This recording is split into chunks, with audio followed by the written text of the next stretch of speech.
mother's arms to church. The church was not very far away, for block up Lenox Avenue, on a corner not far from the hospital. It was to this hospital that his mother had gone when Roy and Sarah and Ruth were born. John did not remember very clearly the first time she had gone to have Roy. Folks said that he had cried and carried on the whole time his mother was away. He remembered only enough to be afraid every time her belly began to swell, knowing that each time the swelling began it would not end until she was taken from him, to come back with a stranger. Each time this happened, she became a little more of a stranger herself. She would soon be going away again, Roy said. He knew much more about such things than John. John had observed his mother closely, seeing no swelling yet, but his father had prayed one morning for the little voyager soon to be among them.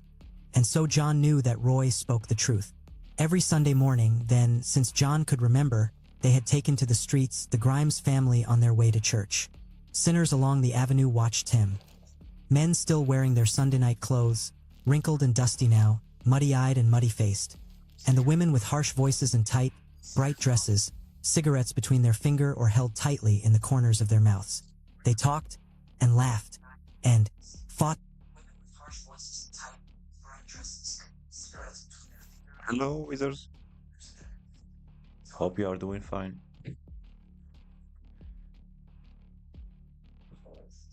Reina, there are better ways to survive than your path. Oh, I'm so ashamed. Pobre de me. How will I live with myself?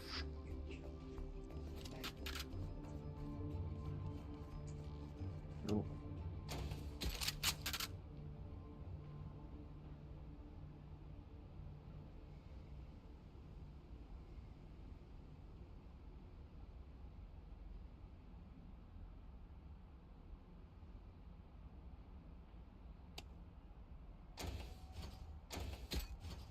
Gotta go!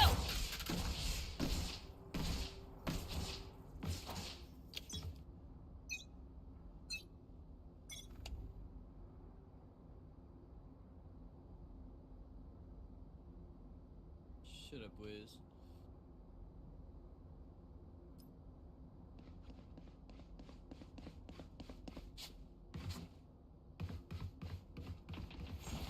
Enemy spotted. Go, go, go! Spike down B. Opponent kill. One enemy remaining. Spike spotted B.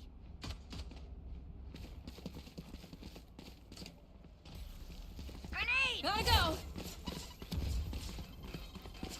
There. Running low.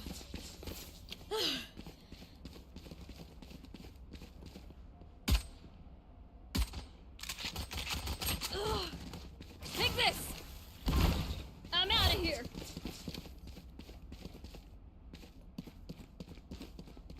There. I'm out of here. Spike's there. There. Still in sight. I don't die so easily. Feels good, doesn't it? Now do it again.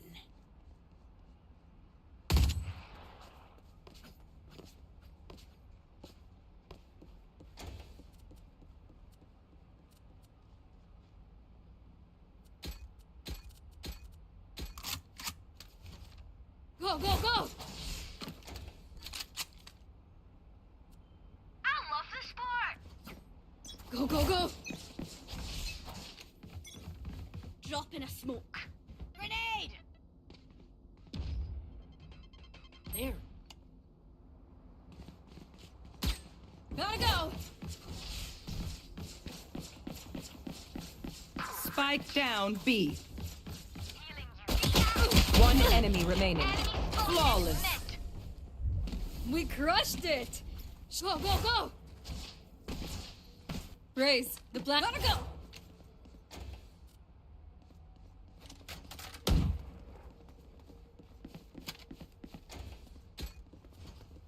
I'm out of here.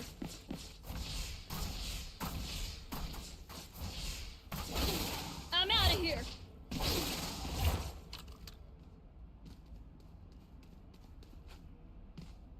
Come on then! Go, go, go! Barrier.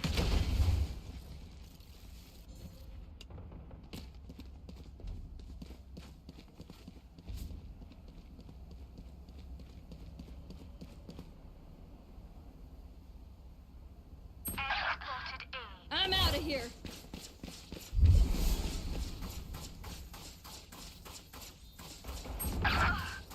Almost out.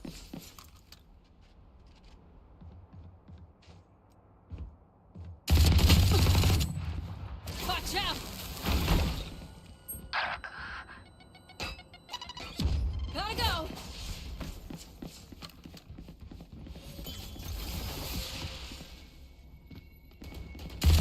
Be at peace.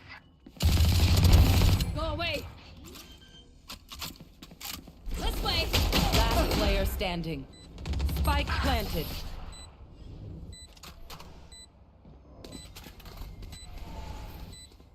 You know what we should do? I'll tell you. We should win. Can someone get this? Go, go, go!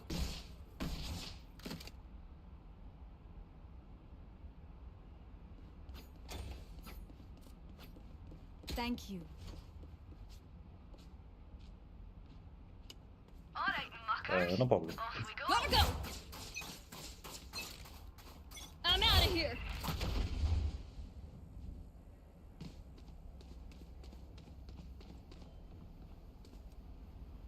Wall raised. Go, go, go! Enemy down.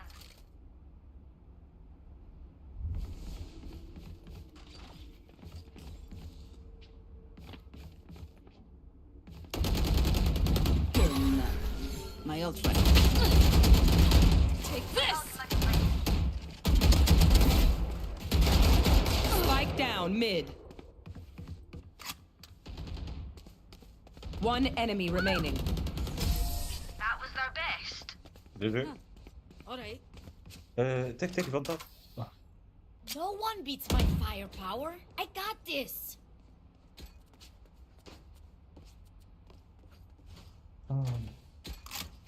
Gotta go!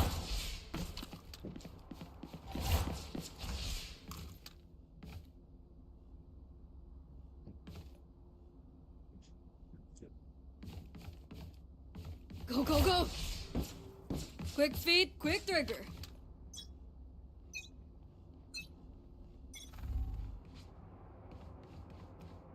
Grenade! There.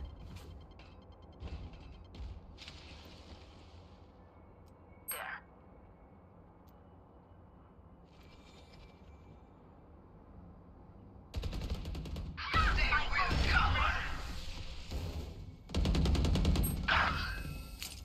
Okay. Back like I never left! I'm out of here.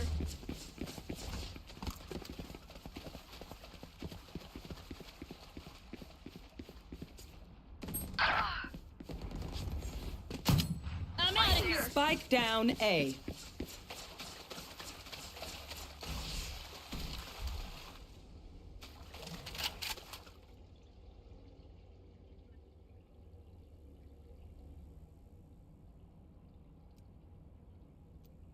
Gotta go.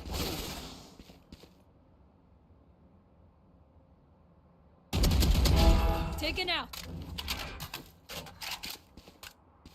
30 seconds left.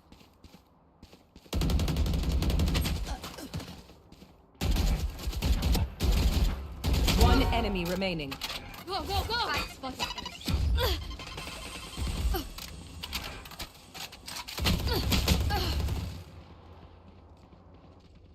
10 seconds left.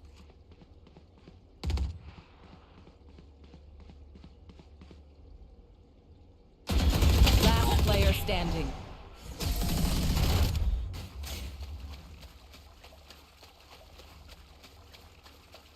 They're a mess over there.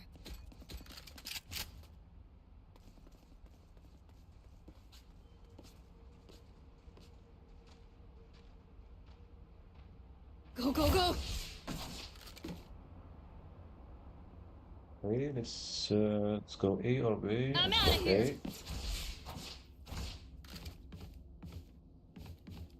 We are immovable. I'm still warming up, by the way. It's my first match. That's you. Gotta go. Oké.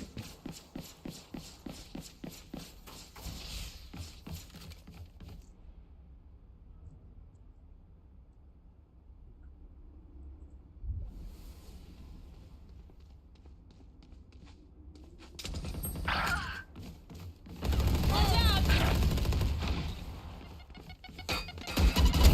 Shut. I'm out of here.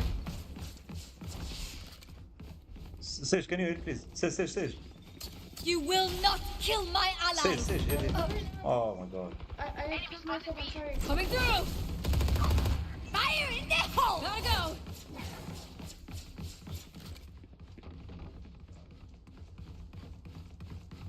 Last player standing.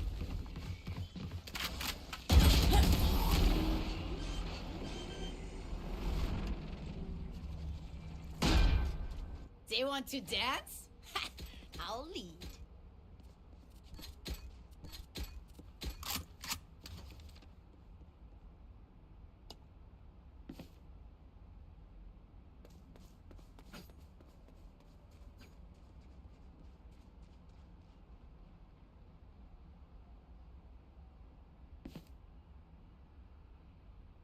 I'm out of here.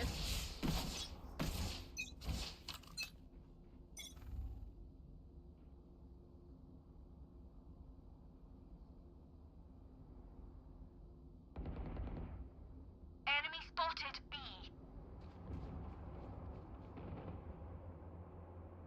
I'm out of here. Enemy spotted mid.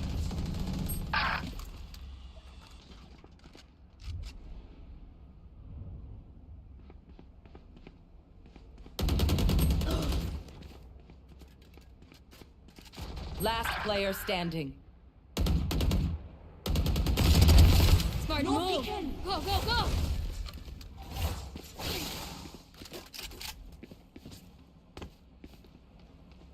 Take this. Got him. Spike This way. planted.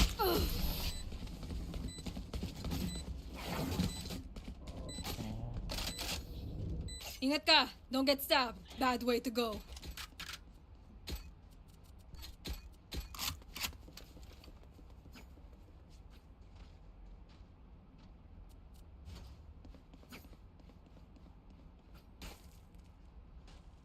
Gotta go.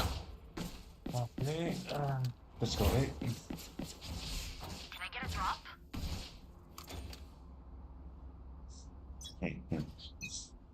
We all want Wanda. All you. Go, go, go. Okay. Here goes it.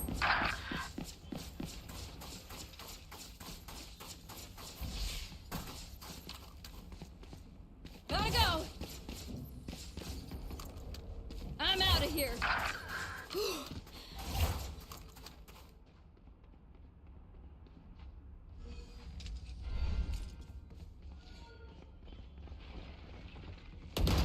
You fought well. Spike down mid. Welcome to my world. Spike spotted me. One enemy remaining. Go, go, go. You made a mess of yourself. Go, go, go. None of my stuff has malfunctioned yet. Can we celebrate that?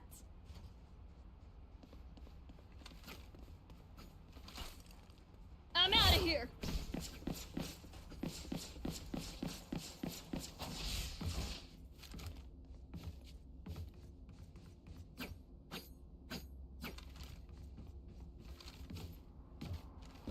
Time to explode.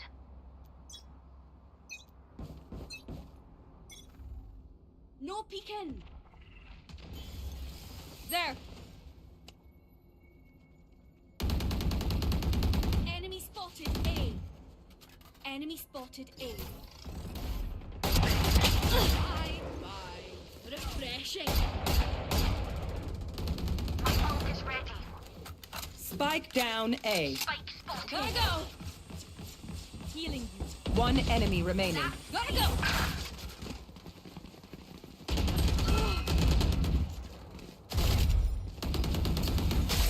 Go, go, go. Done.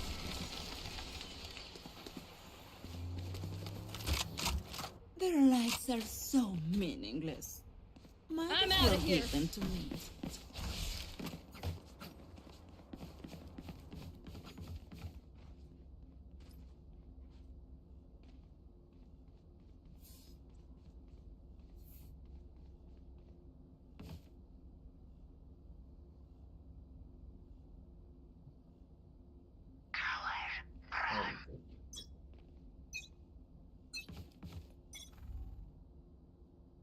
Yo.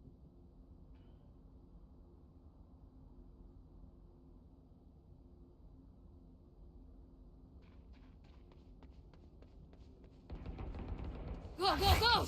My ult ready. They will cover. Rush. I'm out of here!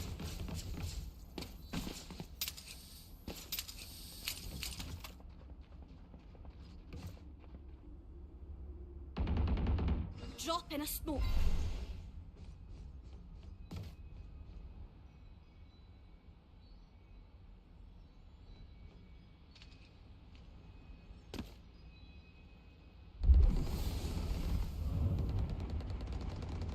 Gotta go!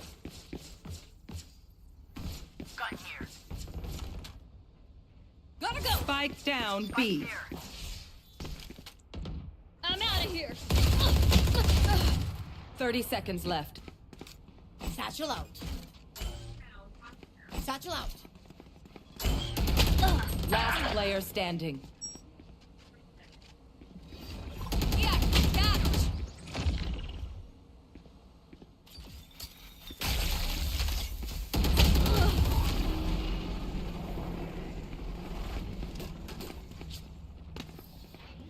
Let them try to get through me.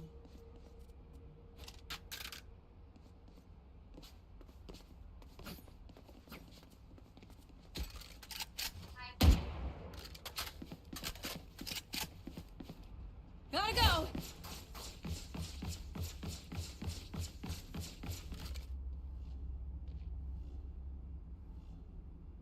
Let's flush them out.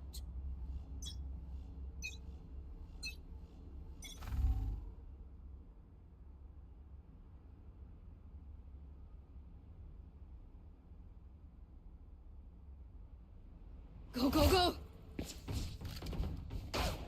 Enemy spotted B. Bomb buddy out.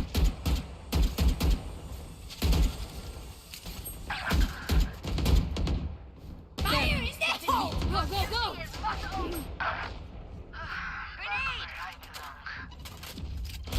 Grenade. I'm out of here like I never left!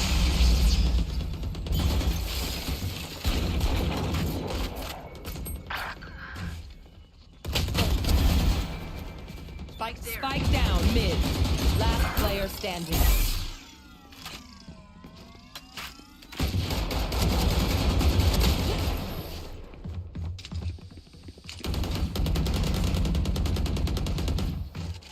Last round before the switch. We cannot keep our goods after this. Spend all. Gotta go! Just watch side, guys.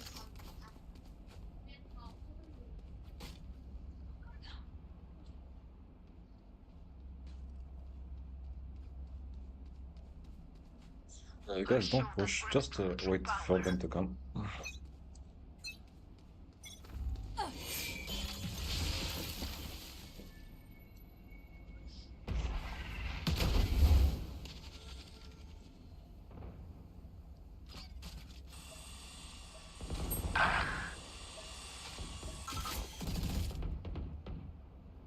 One by one!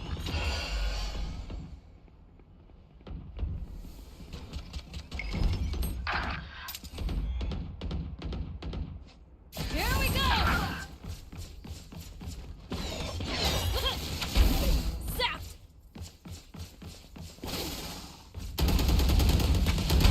Last player standing. Spike down mid. Running, drop in a smoke. You will not kill my allies! Holy shit.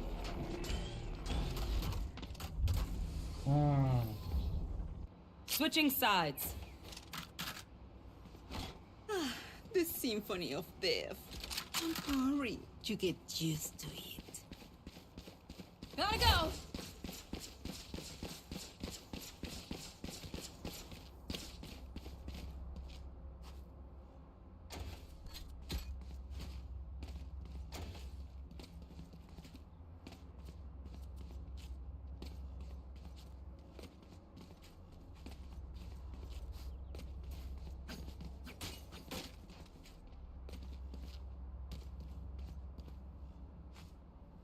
That's all they get. No peeking! Grenade!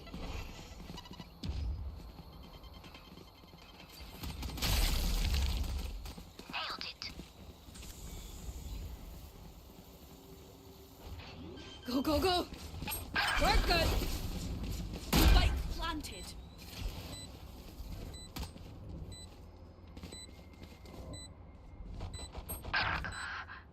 There! I'm out of here!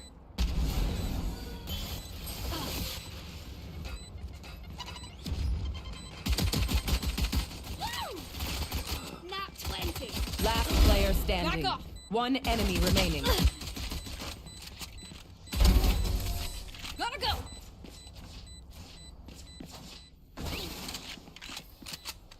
I'm the last thing they'll see before they die.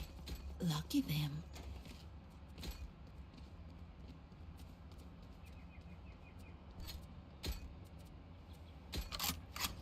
I'm out of here!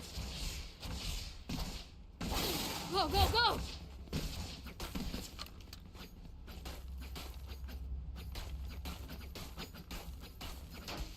Blow something up.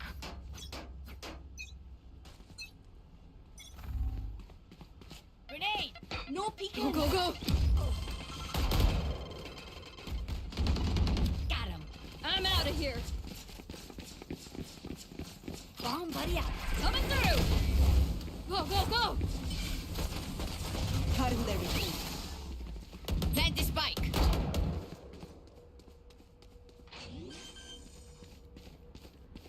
There. Enemy spotted B. Gotta go! Wall raid. Finished. There. For you. Multiple enemies.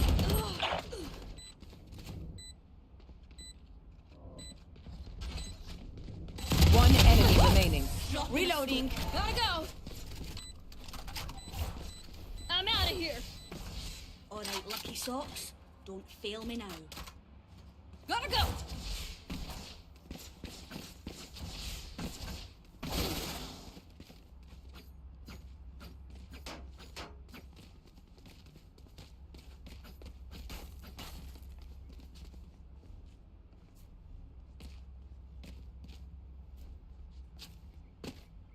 Let's go. Let's go, B, let's go. Let's go, guys.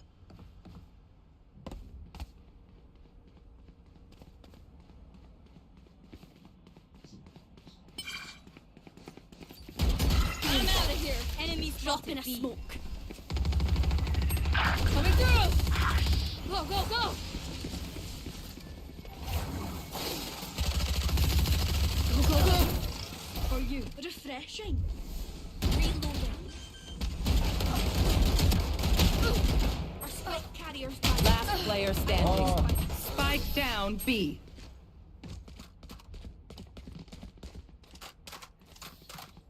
One downside to being immortal. I can't play dead.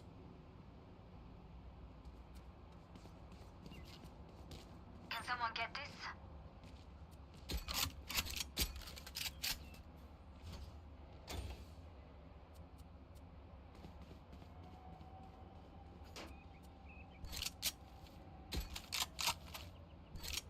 I don't quit. Gotta go.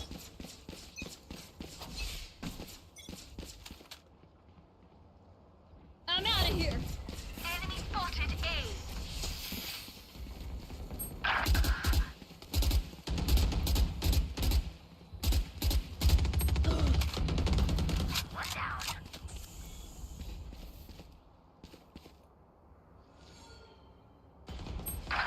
go. Last Spike player down. standing. Nice Spike try. down I got A. Spike. Gotta go.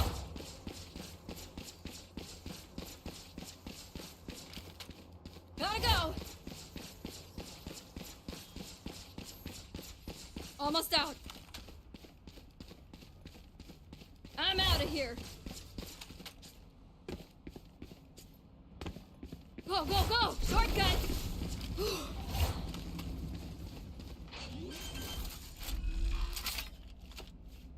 Spike planted.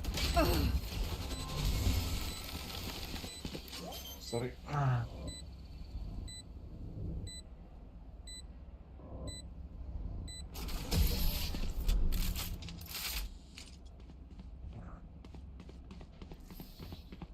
Fight till the ult end. is ready. No matter what.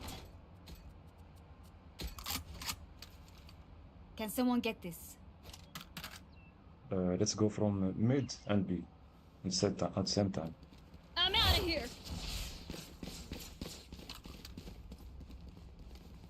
Go, go, go!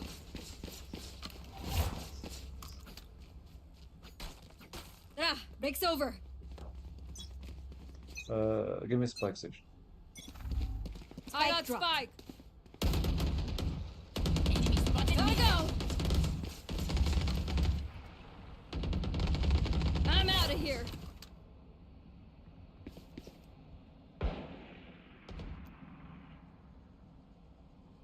Enemy spotted mid.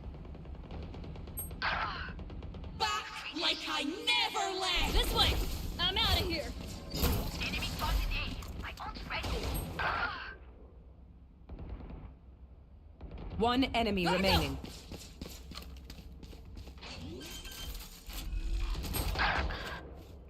Spike planted. My ult's ready. Go, go, go!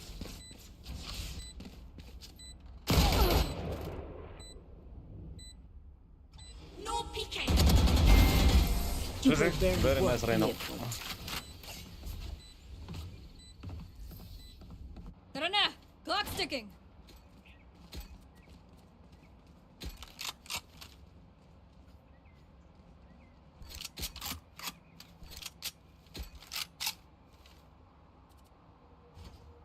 Gotta go!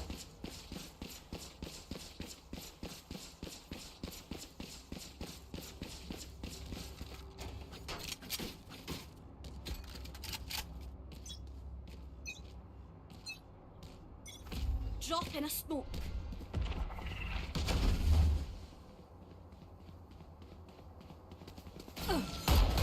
Enemy Gotta go! Found division. Reloading. Healing you. We're good. Send this back. Plant the spike. Fire in the hole!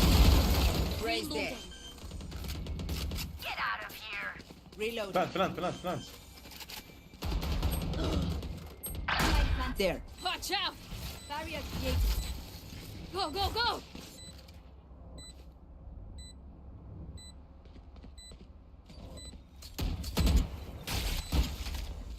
Ugh.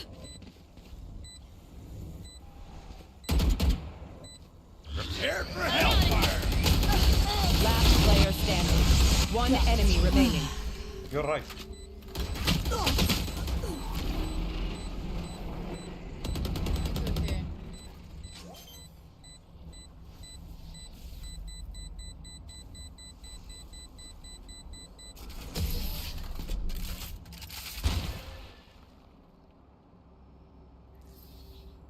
Don't be spending too many brain cells figuring them out.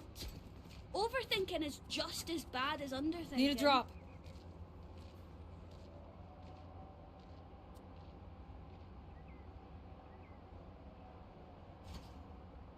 Can you not body block me next time? Thank you. Need a drop. Reyna, can you buy me, please? Let's make them dance.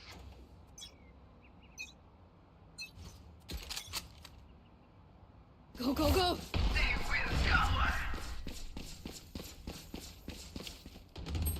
Careful. Here. Enemy spotted B. One by Here we go!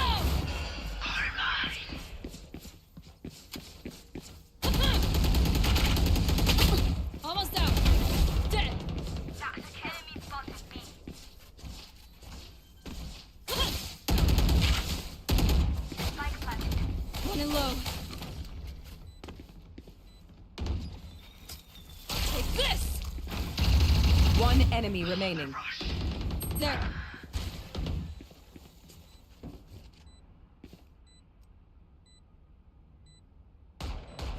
I'm out of here, thick lady.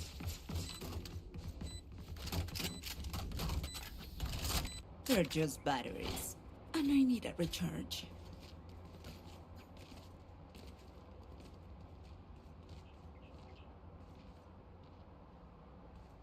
I'm out of here. No. That was a nice one with the ultimates. I hit him in the head. Through the Go, calm. go, go. I see. Through the storm, I fight. It's a hard match. Really? Oh no. No. Your duty is not over. Reloading. Back where I belong. For you. I'm out of here. Here comes the party. Ultimate of Raid. Still in sight. Pew pew. Coming through. Gotta go. Enemy spotted me. Dropping. You will not kill my allies. Enemy spotted Gotta B. go. Area clear. Got one. Enemy spotted B. Drop. Reloading.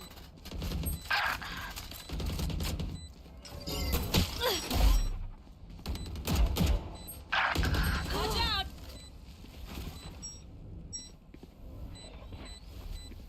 Welcome to my world.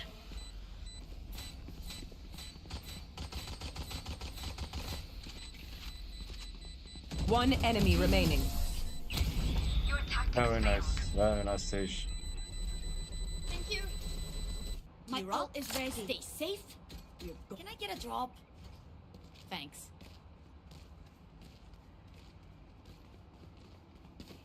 Go, go, go!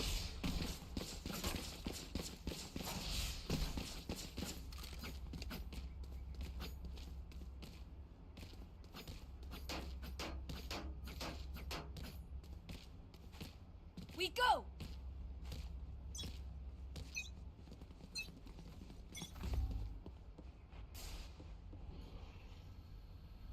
Dropping smokes.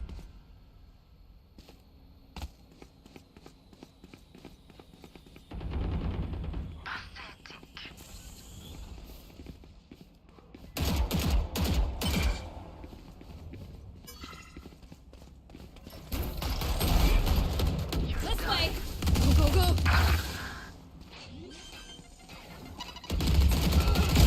Bye-bye!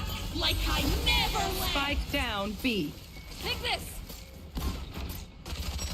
One enemy remaining. Last player standing. Reload. Drop in a smoke.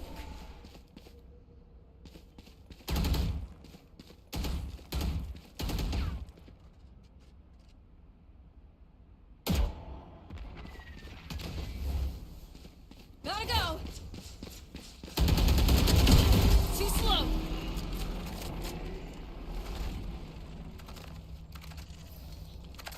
Match point. They'll throw everything at us you can.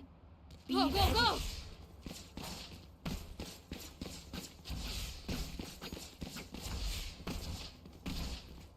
I'm out of here.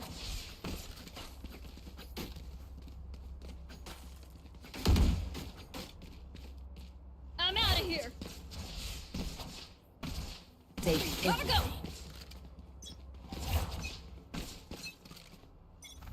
Dropping smokes. Gotta go. Ah. Fire in the hole. Last player standing. Ace. You say something? Sorry, ear's still ringing. I'm out of here.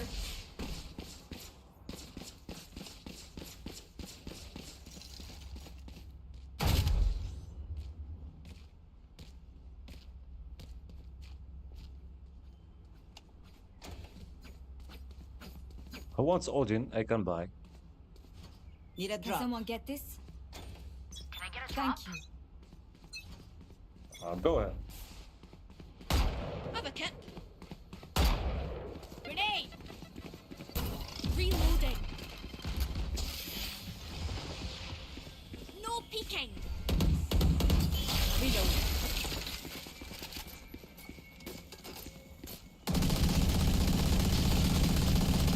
Get it. Coming through! Reloading. Cutting their Watch out! I'm out of here. Enemy spotted. Go, go, go, go. That was weird. Plant the spike. A spike down. One enemy remaining. Spike down B. I have the spike. Spike planted. Grenade!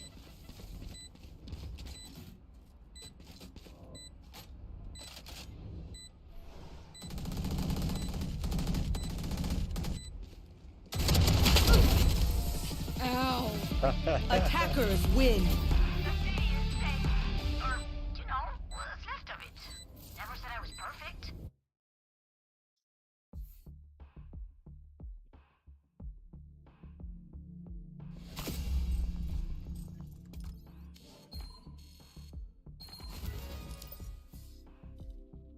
Nice one. That was a nice match. It was my first match today. Good. We come back right now. Go Tell It on the Mountain by James Baldwin. Part 1. The seventh day. And the Spirit and the bride say, Come. And let him that heareth say, Come. And let him that is athirst come. And whosoever will, let him take the water of life freely. I looked down the line, and I wondered. Everyone had always said that John would be a preacher when he grew up, just like his father. It has been so often that John, without ever thinking about it, had come to believe it himself. Not until the morning of his 14th birthday did he really begin to think about it, and by then it was already too late. His earliest memories, which were in a way his only memories, were of the hurry and brightness of Sunday mornings. They all rose together on that day. His father, who did not have to go to work and led them in prayer before breakfast. His mother, who dressed up on that day and looked almost young with her hair straightened, and on her head the close-fitting white cap that was the uniform of holy women. His younger brother, Roy, who was silent that day because his father was home. Sarah, who wore a red ribbon in her hair that day and was fondled by her father. And the baby, Ruth, who was dressed in pink and white and rode in her mother's arms to church. The church was not very far away, for block up Lenox Avenue, on a corner not far from the hospital. It was to this hospital that his mother had gone when Roy and Sarah and Ruth were born. John did not remember very clearly the first time she had gone to have Roy. Folks said that he had cried and carried on the whole time his mother was away. He remembered only enough to be afraid every time her belly began to swell, knowing that each time the swelling began it would not end until she was taken from him, to come back within stranger. Each time this happened she became a little more of a stranger herself. She would soon be going away again, Roy said. He knew much more about such things than John.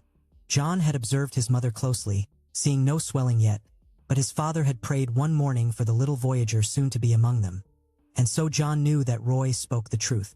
Every Sunday morning, then, since John could remember, they had taken to the streets the Grimes family on their way to church.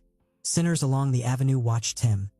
Men still wearing their Sunday night clothes, wrinkled and dusty now, muddy-eyed and muddy-faced. And the women with harsh voices and tight, bright dresses, cigarettes between their finger or held tightly in the corners of their mouths. They talked and laughed and fought together, and the women fought like the men. John and Roy, passing these men and women, looked at one another briefly, John embarrassed and Roy amused.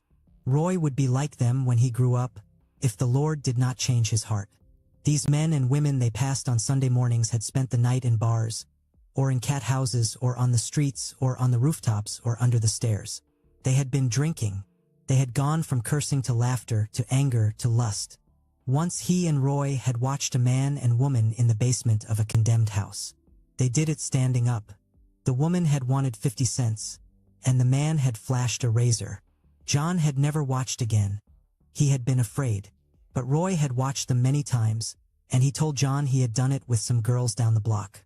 And his mother and father, who went to church on Sundays, they did it too, and sometimes John heard them in the bedroom behind him, over the sound of rats' feet and rat screams, and the music and cursing from the harlot's house downstairs. Their church was called the Temple of the Fire Baptized. It was not the biggest church in Harlem, not yet the smallest, but John had been brought up to believe it was the holiest and best. His father was head deacon in this church. There were only two, the other a round, black man named Deacon Braithwaite, and he took up the collection and sometimes he preached. The pastor, Father James, was a genial, well-fed man with a face like a darker moon. It was he who preached on Pentecost Sundays and led revivals in the summertime and anointed and healed the sick. On Sunday mornings and Sunday nights, the church was always full. On special Sundays, it was full all day. The Grimes family arrived in a body, always a little late, usually in the middle of Sunday school, which began at 9 o'clock. This lateness was always their mother's fault, at least in the eyes of their father. She could not seem to get herself and the children ready on time, ever, and sometimes she actually remained behind, not to appear until the morning service. When they all arrived together, they separated upon entering the doors, father and mother going to sit in the adult class, which was taught by Sister McCandless, Sarah going to the infants class, John and Roy sitting in the intermediate, which was taught by Brother Alicia. "You got a special craving for something?" John looked at him. Roy was not in a good mood. "I ain't said nothing to you," he said. "Oh, I beg your pardon," said Roy in the shrill little girl tone he knew John hated. "What's the matter with you today?" John asked, angry, and trying at the same time to lend his voice as husky a pitch as possible. "Don't you let Roy bother you," said their mother. "He cross as two sticks this morning." "Yeah," said John. "I reckon." He and Roy watched each other. Then his plate was put before him, hominy grits and a scrap of bacon. He wanted to cry, like a child. "But, Mama, it's my birthday." He kept his eyes on his plate and began to eat. "You can talk about your daddy all you want to," said his mother, picking up her battle with Roy. "But one thing you can't say he ain't always done his best to be a father to you and to see to it that you ain't never gone hungry." "I been hungry plenty of times," Roy said, proud to be able to score this point against his mother. "Wasn't his fault, then.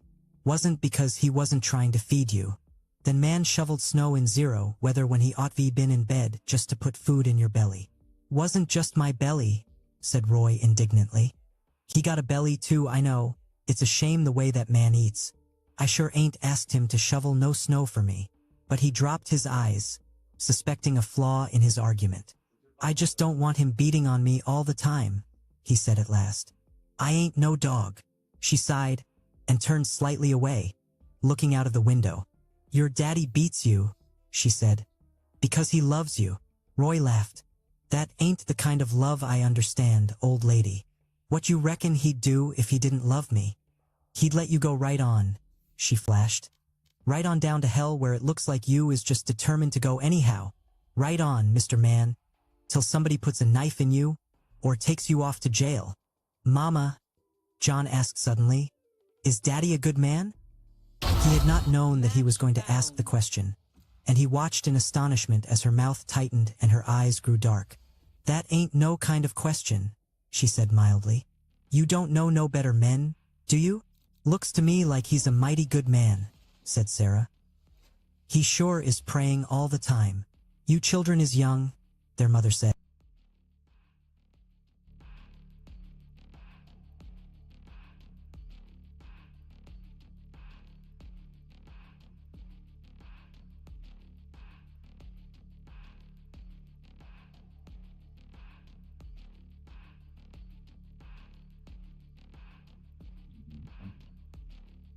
Don't forget to like this episode, like and subscribe to the stream. Thank you. Let's go for a match. I hope this team will be great.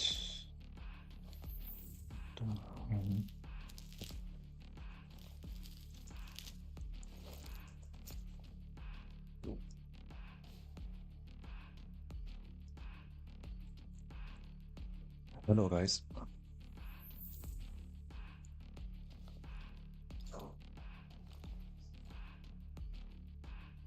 Hello.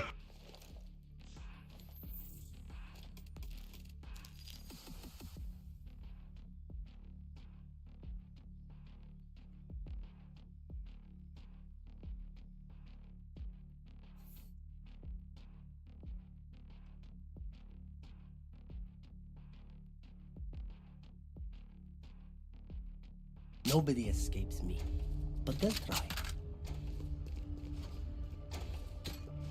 Gotta go!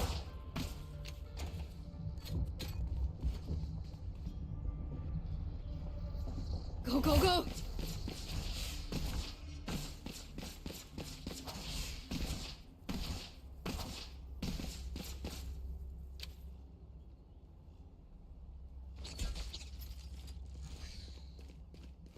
Two A, two C, and one in the middle. Thank you. I go mid.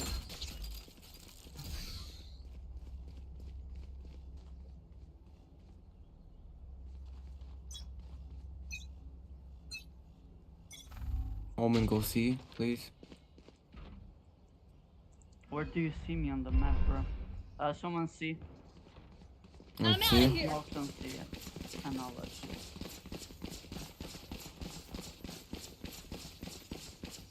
Running low. I'm out of here.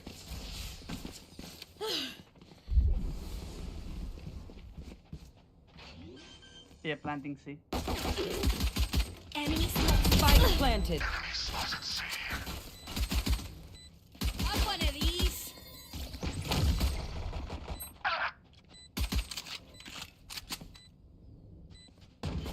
Go, go, go. Enemy spotted. Cover going out. Watch out. No peeking. Reloading.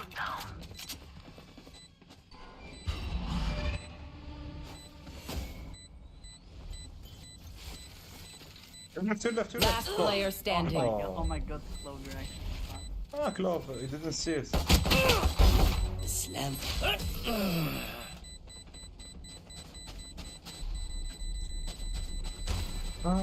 Outside of this Nice game, try, nice try. immortality doesn't have as many day-to-day benefits as you'd think. I go mid and place wall. Yeah, just wall pierce some.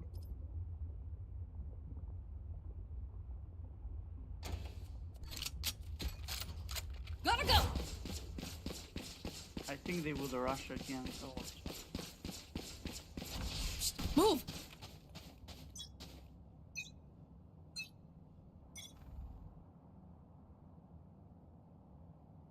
No one here so far. Full A. Yeah, I'm coming. Gotta go.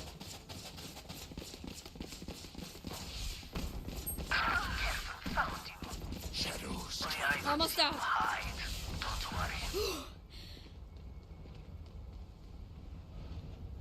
Caught one. Tripwire destroyed. Spike down A. Sight.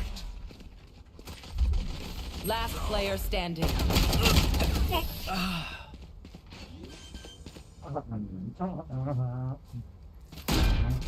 Oh, this reminds me of this one time where I, actually, never mind. Go, go, go!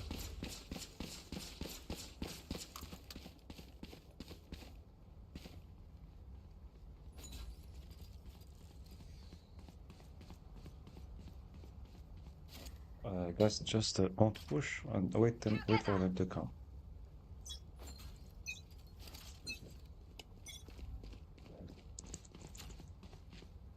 I'm out of here.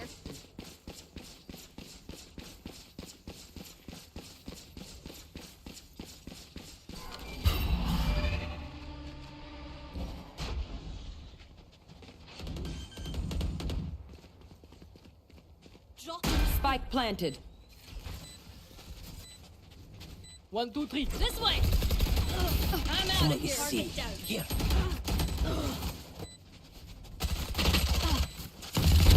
What? Last player standing. Hello? no peeking.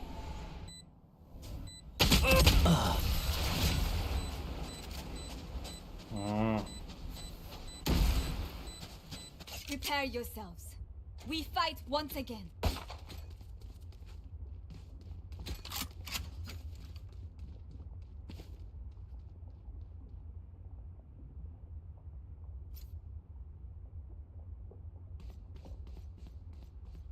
Please don't push. Just get the information and we wait for us to come back. No, that was my bad. I peeked. No problem.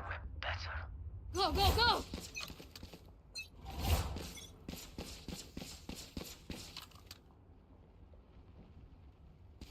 Go, go, go! Okay. I'll smoke. Keep them on. Gotta go! Enemy spotted A. Almost out. One of these.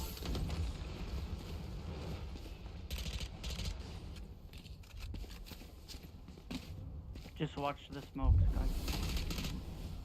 Enemy spotted A. Here. Enemy spotted A. Many Take enemies this. A. Gotta go! Right. I'm out of here. Gotta go! Gotta go! Coming through!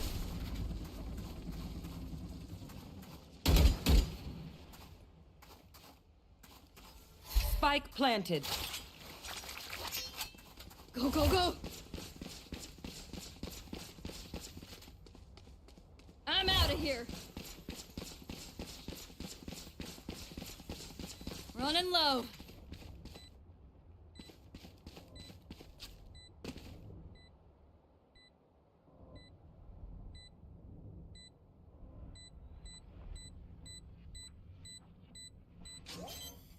Last player standing.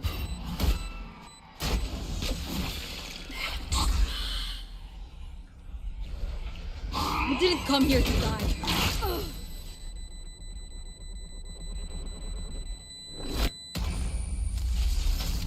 Aye, where to? They are playing strategic.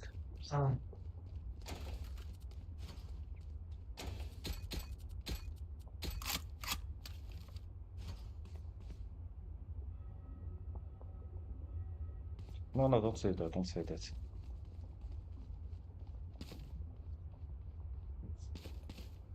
Go, go, go!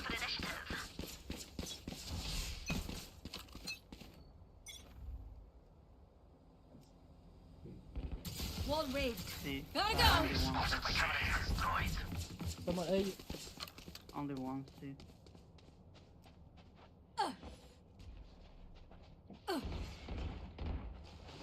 I'm out of here. No, so only one is C. So. Go, go, go! Is it there or what? It's A. Someone. Here, Down catch.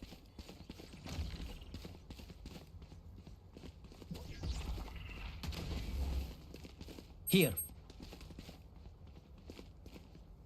Guys, keep the angles.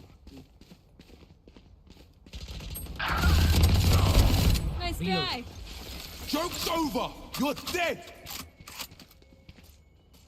Enemy Drop. dropping a sword. Last player standing.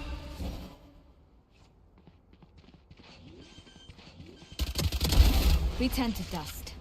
30 seconds left. Spike planted. Ay, ay, ay. Oh, My oh. ult is The ready. life you give. Do you ever wonder where it's taken from?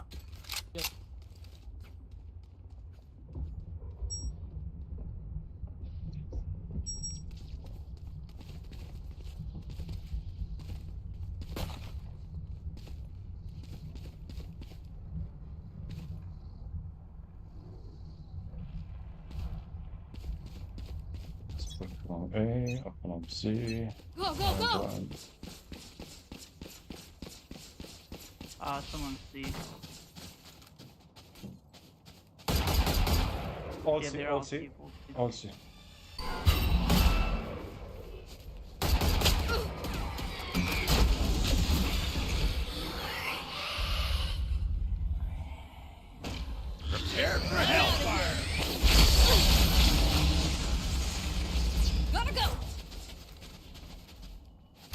Sage, help, please. No peeking.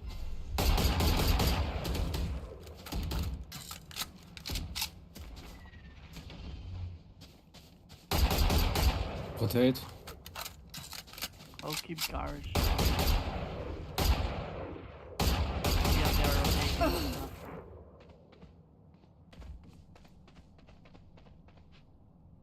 No, they Sage, stopped. Sage, river. No, keep C. Your duty is not over. That Ah, sucks. they rotate. Oh, yeah. Go, go, go. 30 seconds left. Gotta go. Cover going out. Spike planted.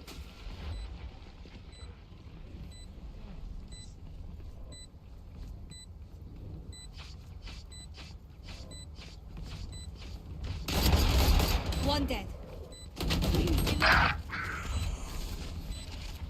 Have one of these. Brimstone is low. On your right below. Last player standing. Like I never left. Good attempt. Last player standing.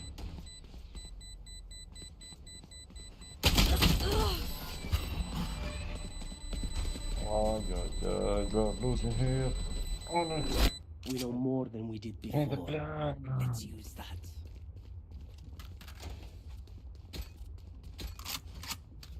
Go, go, go.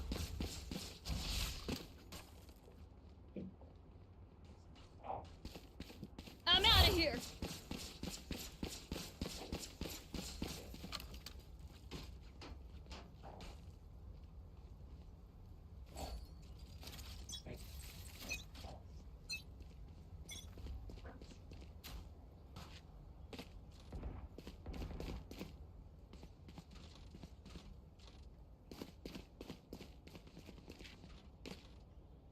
They are a going.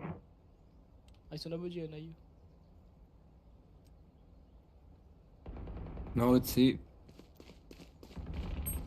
I'm out of here.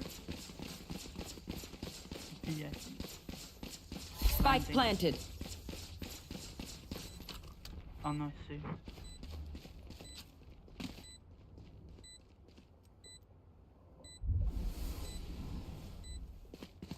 Gotta go.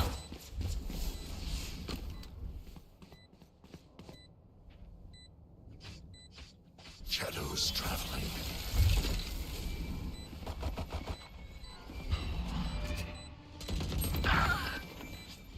This way. Reload. Watch out. Go away. Smart move.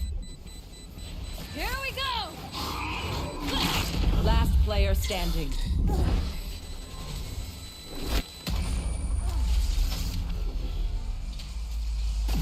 You know, I could just outlive them. Nah, bullets are quicker.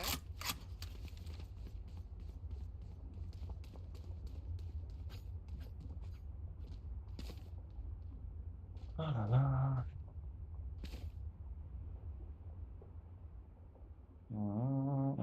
Go, go, go.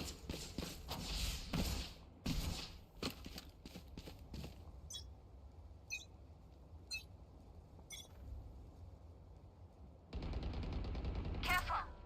C.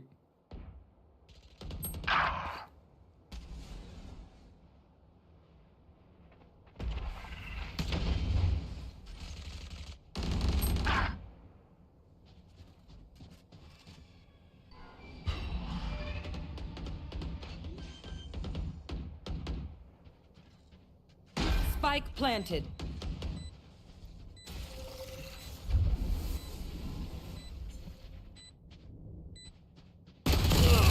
Reload. Take this. I'm out of Where here. is everyone? Face your fear.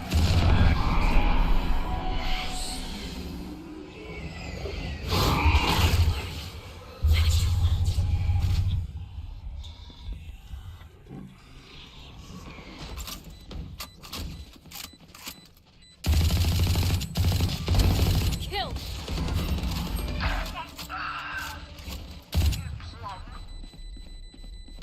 Last player standing.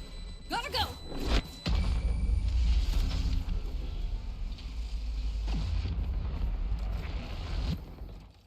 They're usually distracted once I reveal them. Make sure you take advantage.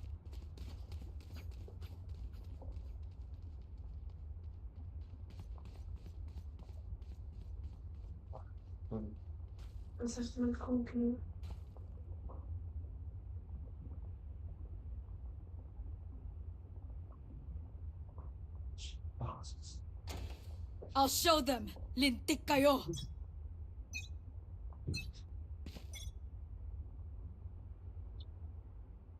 Oh, oh. Camera taken out. Go, go, go!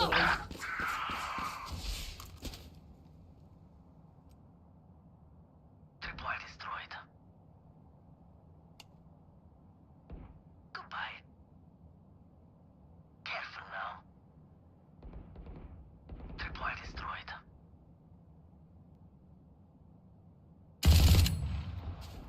Gotta go!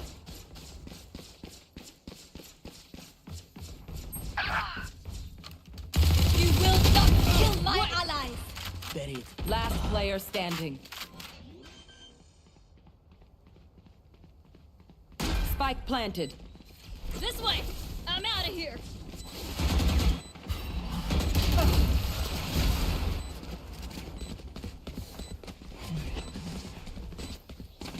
Will they try the same old tricks?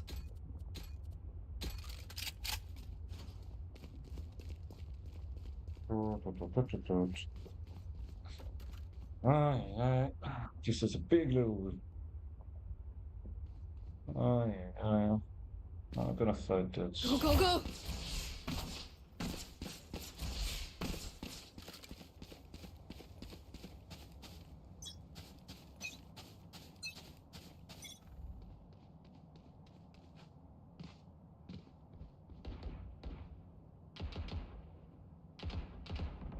My eyes are down. Gotta go!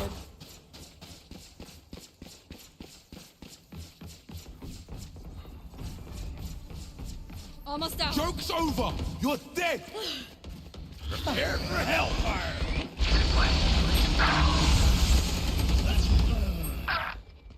Refreshing. Last Coming player through. standing. Taken out.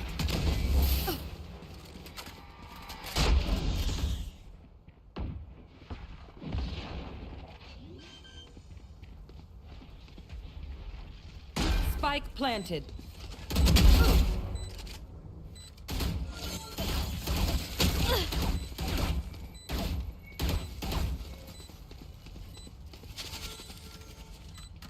Go, go, go!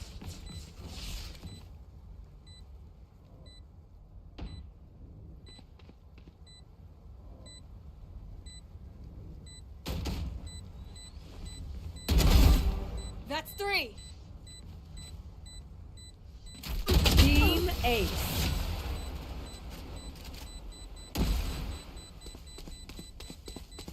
Yous don't get a reset button, so stay alive, please.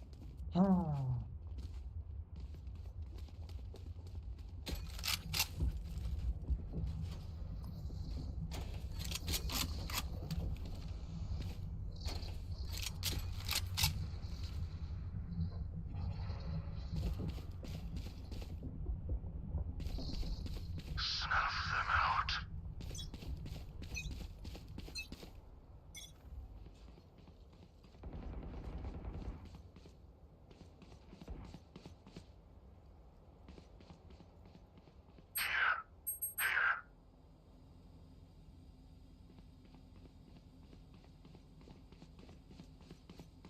Face your fear!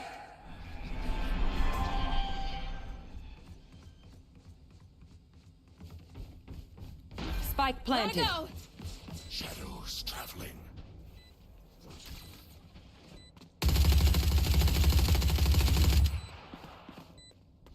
Reloading. Watch out!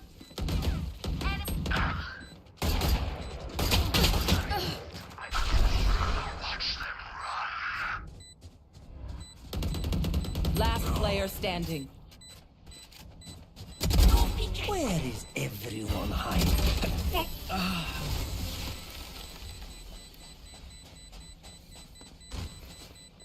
Last round in the half. No point saving. Buy it all.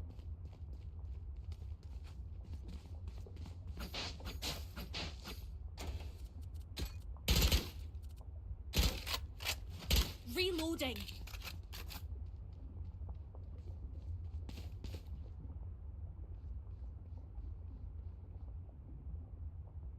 I will find you.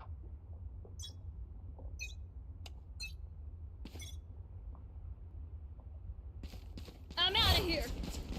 Multiple enemies C.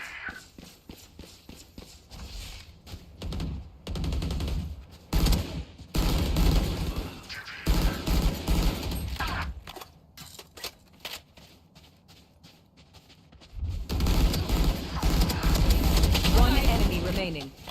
Spike down, C.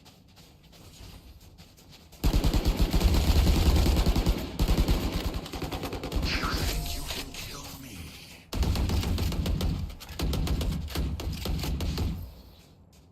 Switching sides. They stumble. Now is our chance. I'm out of here. There.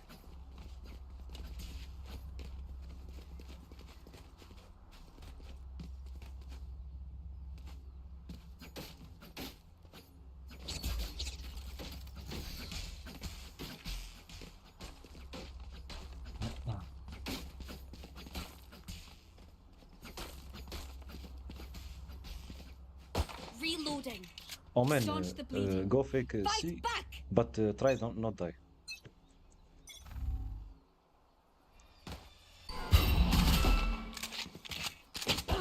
Reloading. Enemy spotted A. Reloading. Dropping a throat. Go, go, go! This way. I'm out of here.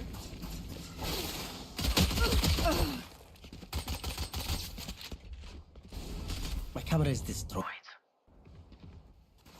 Why you haven't pushed? Well, I don't understand why. Ah, ay, ay, ay. Enemy removed. Eliminated.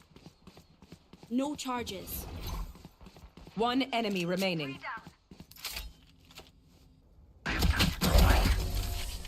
You thought you could escape my nightmare. Nice. I survived obliteration. I will survive them.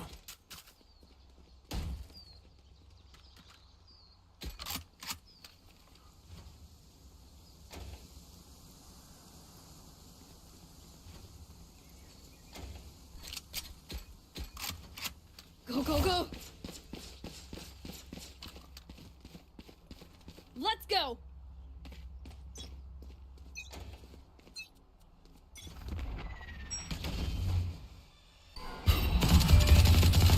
Enemy spotted B. Rest. Gotta go! Reloading.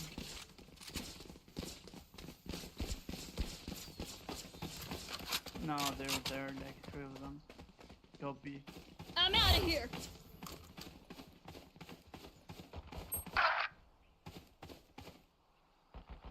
Supply destroyed. Go, go, go! Go back, be careful. Gotta go!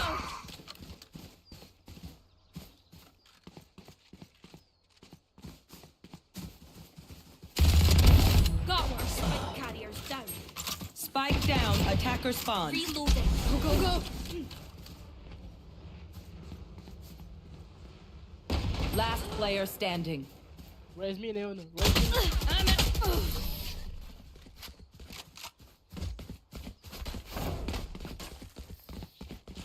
Match point. One of my cameras is broken. Need a drop. Oh, wait. Okay, it's fine. Gotta go! I'm out of here!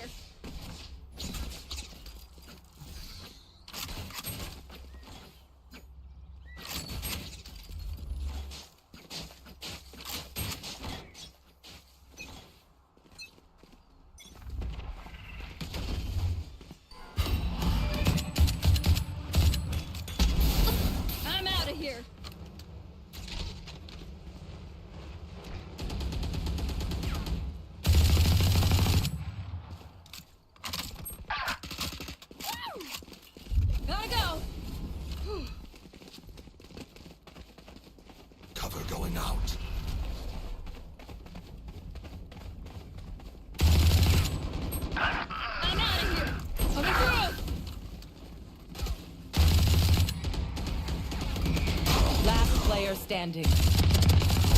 Back up! Defenders win. It was a nice try.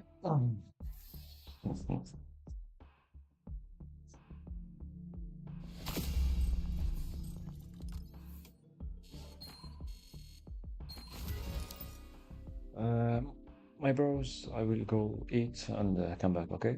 So see you in a minute. Go Tell It on the Mountain by James Baldwin. Part 1. The seventh day.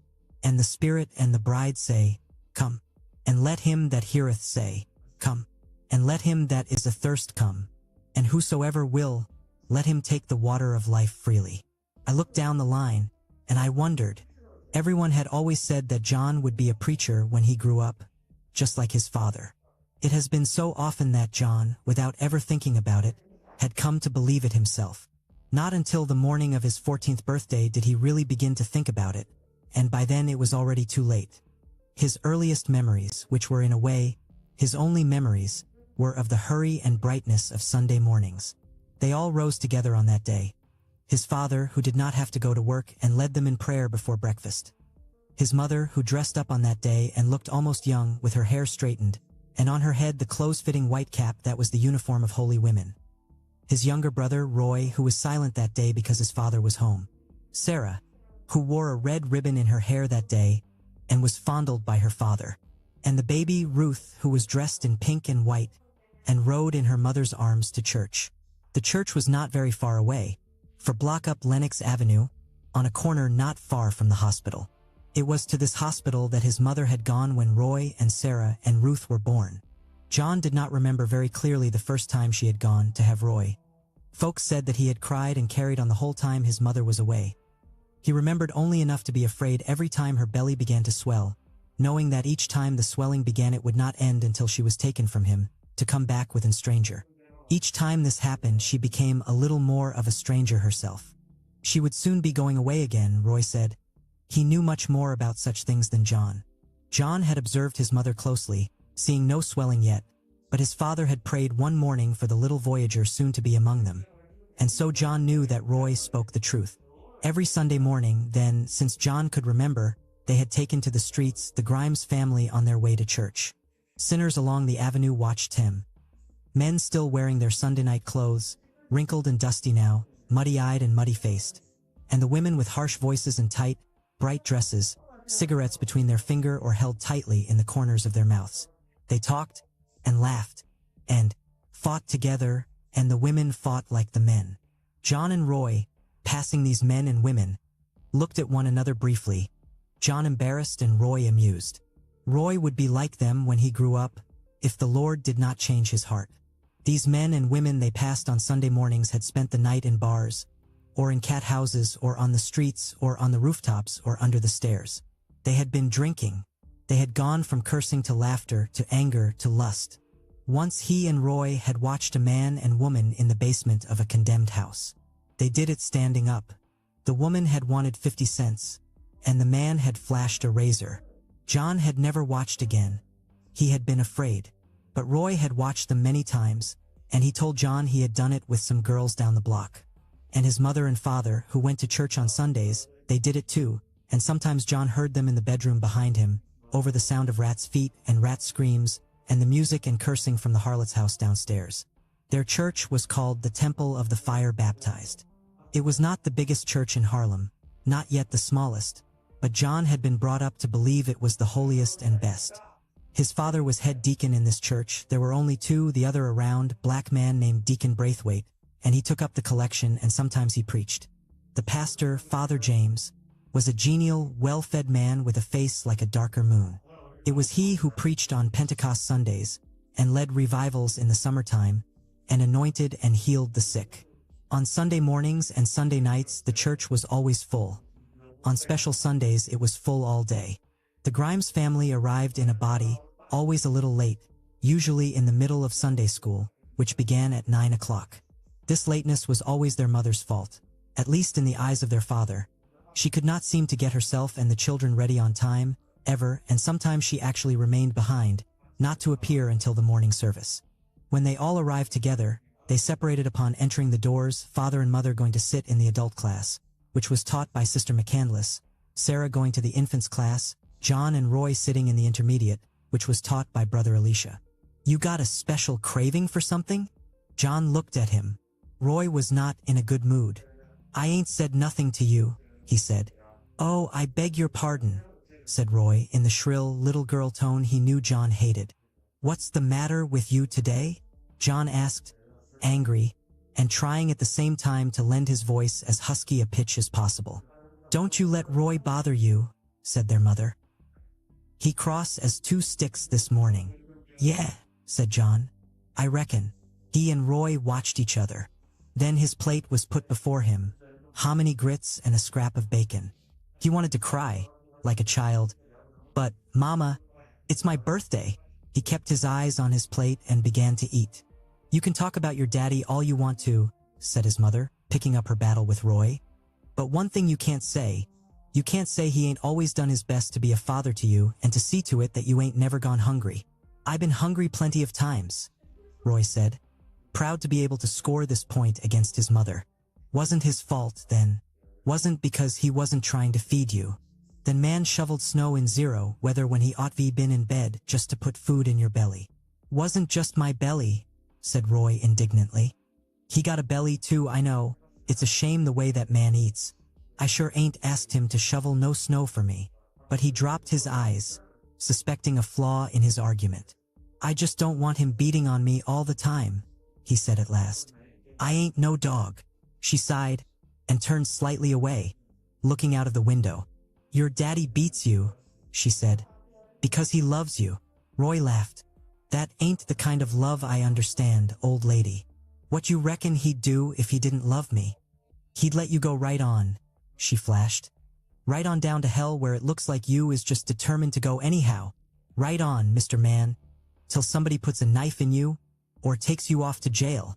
"Mama," John asked suddenly, "is Daddy a good man?" He had not known that he was going to ask the question, and he watched in astonishment as her mouth tightened and her eyes grew dark. "That ain't no kind of question," she said mildly. "You don't know no better men, do you?" "Looks to me like he's a mighty good man," said Sarah. "He sure is praying all the time." "You children is young," their mother said, ignoring Sarah and sitting down again at the table. "And you don't know how lucky you is to have a father what worries about you and tries to see to it that you come up right." "Yeah," said Roy. "We don't know how lucky we is to have a father what don't want you to go to movies, and don't want you to play in the streets, and don't want you to have no friends, and he don't want this and he don't want that, and he don't want you to do nothing. We so lucky to have a father who just wants us to go to church and read the Bible and beller like a fool in front of the altar and stay home all nice and quiet, like a little mouse. Boy, we sure is lucky, all right. Don't know what I done to be so lucky." She laughed. "You going to find out one day," she said. "You mark my words." "Yeah," said Roy. "But it'll be too late then," she said. "It'll be too late when you come to be sorry." Her voice had changed. For a moment her eyes met John's eyes, and John was frightened. He felt that her words, after the strange fashion God sometimes chose to speak to men, were dictated by heaven and were meant for him. He was 14, was it too late? And thus uneasiness was reinforced by the impression, which at that moment he realized had been his all along, that his mother was not saying everything she meant. What, he wondered, did she say to Aunt Florence when they talked together? Or to his father? What were her thoughts? Her face would never tell. And yet, looking down at him in a moment that was like a secret passing sign, her face did tell him. Her thoughts were bitter. "I don't care," Roy said, rising. "When I have children, I ain't going to treat them like this." John watched his mother. She watched Roy. "I'm sure this ain't no way to be. Ain't got no right to have a house full of children if you don't know how to treat them." "You mighty grown up this morning," his mother said. "You be careful. And tell me something else," Roy said, suddenly leaning over his mother. "Tell me how come he don't never let me talk to him like I talk to you? He's my father, ain't he? But he don't never listen to me. No, I all the time got to listen to him." "Your father," she said, watching him, "knows best. You listen to your father. I guarantee you won't end up in no jail." Roy sucked his teeth in fury. I ain't looking to go to no jail. You think that's all that's in the world is jails and churches?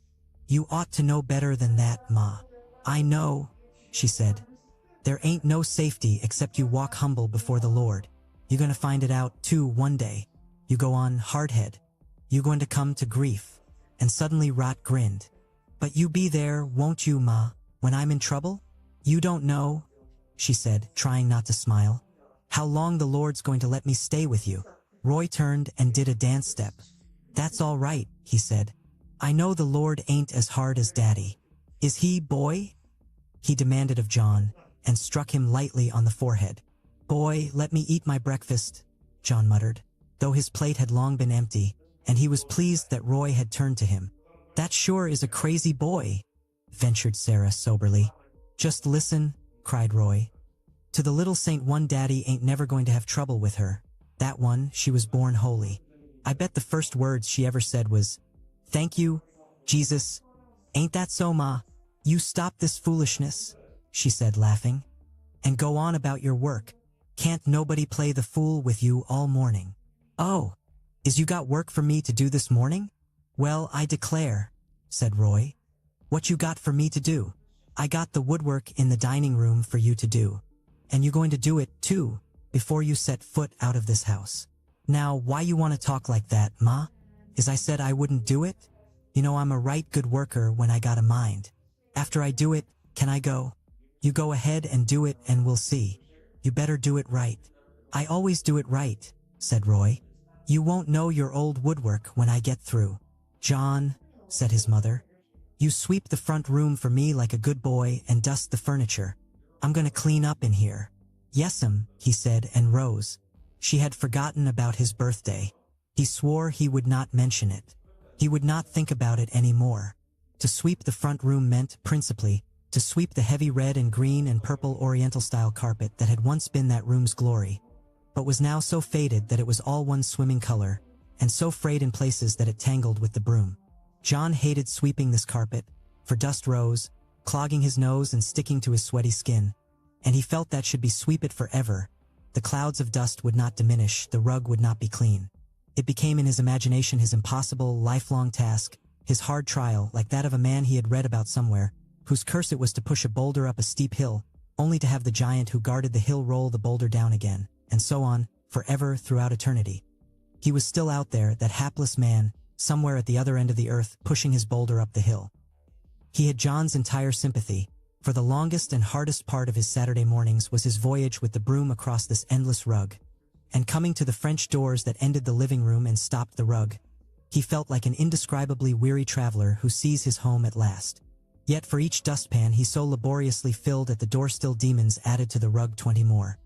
He saw in the expanse behind him the dust that he had raised settling again into the carpet, and he gritted his teeth, already on edge because of the dust that filled his mouth, and nearly wept to Thinel that so much labor brought so little reward. Nor was this the end of John's labor.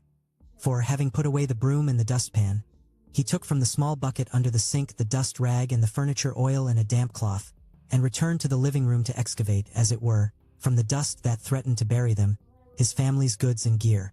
Thinking bitterly of his birthday, he attacked the mirror with the cloth, watching his face appear as out of a cloud.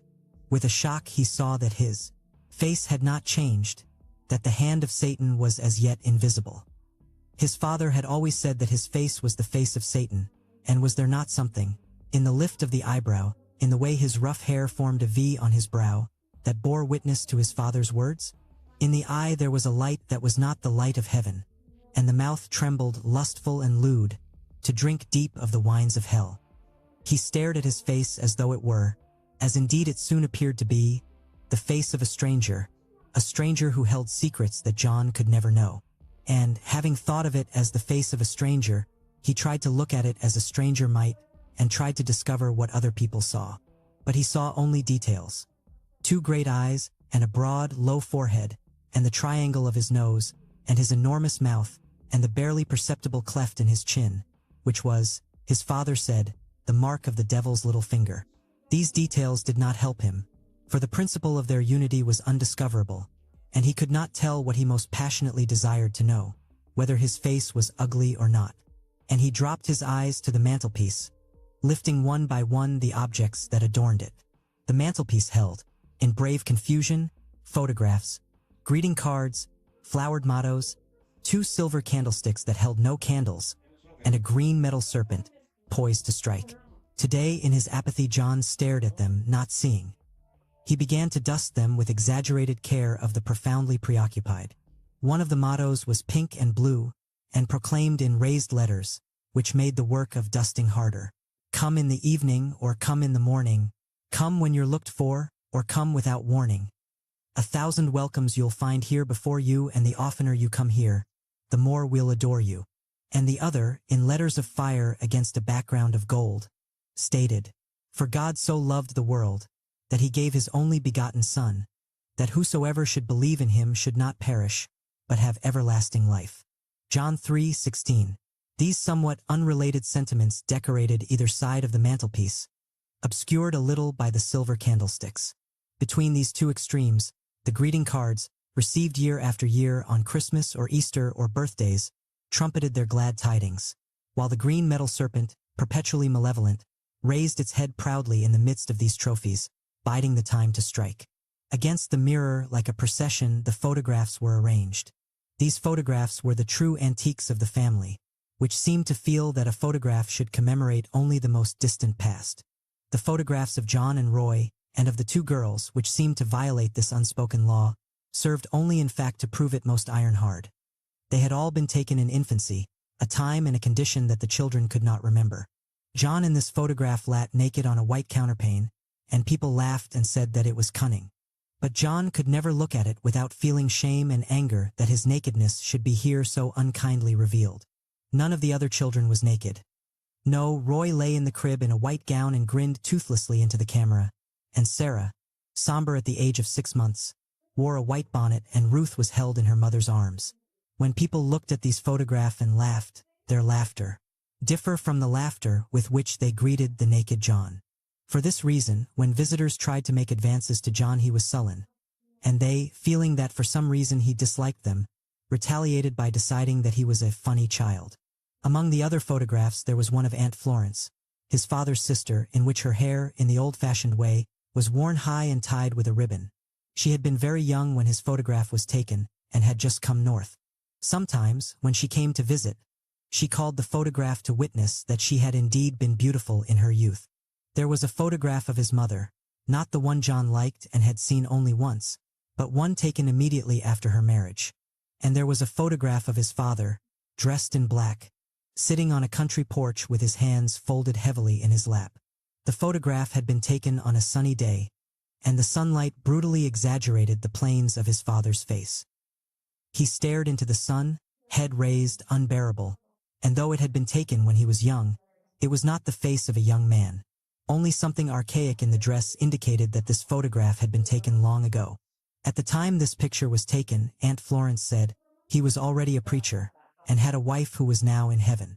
That he had been a preacher at that time was not astonishing, for it was impossible to imagine that he had ever been anything else. But that he had had a wife in the so distant past who was now dead filled John with wonder by no means pleasant. If she had lived, John thought, then he would never have come north and met his mother. And this shadowy woman, dead so many years, whose name he knew had been Deborah, held in the fastness of her tomb, it seemed to John, the key to all those mysteries he so longed to unlock. It was she who had known his father in a life where John was not, and in a country John had never seen. When he was nothing, nowhere, dust, cloud, air and sun and falling rain. Not even thought of, said his mother. In heaven with the angels, said his aunt. She had known his father and shared his father's house. She had loved his father. She had known his father when lightning flashed and thunder rolled through heaven. And his father said, "Listen, God is talking." She had known him in the mornings of that far-off country when his father turned on his bed and opened his eyes, and she had looked into those eyes, seeing what they held, and she had not been afraid. She had seen him baptized, kicking like a mule and howling, and she had seen him weep when his mother died. He was a right young man then, Florence said, because she had looked into those eyes before they had looked on John. She knew that John would never know the purity of his father's eyes when John was not reflected in their depths. She could have told him, had he but been able form his hiding place to ask how to make his father love him. But now it was too late. She would not speak before the judgment day. And among those many voices, the stammering with his own, John would care no longer for her testimony. When he had finished and the room was ready for Sunday, John felt dusty and weary and sat down beside the window in his father's easy chair. A glacial sun filled the streets, and a high wind filled the air with scraps of paper and frost dust, and banged the hanging signs of stores and storefront churches. It was the end of winter, and the garbage-filled snow that had been banked along the edges of pavements was melting now and filling the gutters. Boys were playing stickball in the damp, cold streets. Dressed in heavy woolen sweaters and heavy trousers, they danced and shouted, and the ball went crack as the stick struck it and sent ice speeding through the air. One of them wore a bright red stocking cap with a great ball of wool hanging down behind that bounced as he jumped, like a bright omen above his head. The cold sun made their faces like copper and brass, and through the closed window John heard their coarse, irreverent voices. And he wanted to be one of them, playing in the streets, unfrightened, moving with such grace and power. But he knew this could not be. Yet, if he could not play their games, he could do something they could not do. He was able, as one of his teachers said, to think.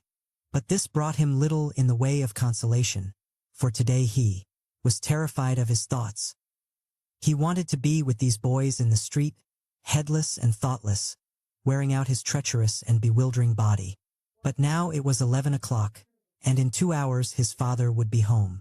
And then they might eat, and then his father would lead them in prayer, and then he would give them a Bible lesson.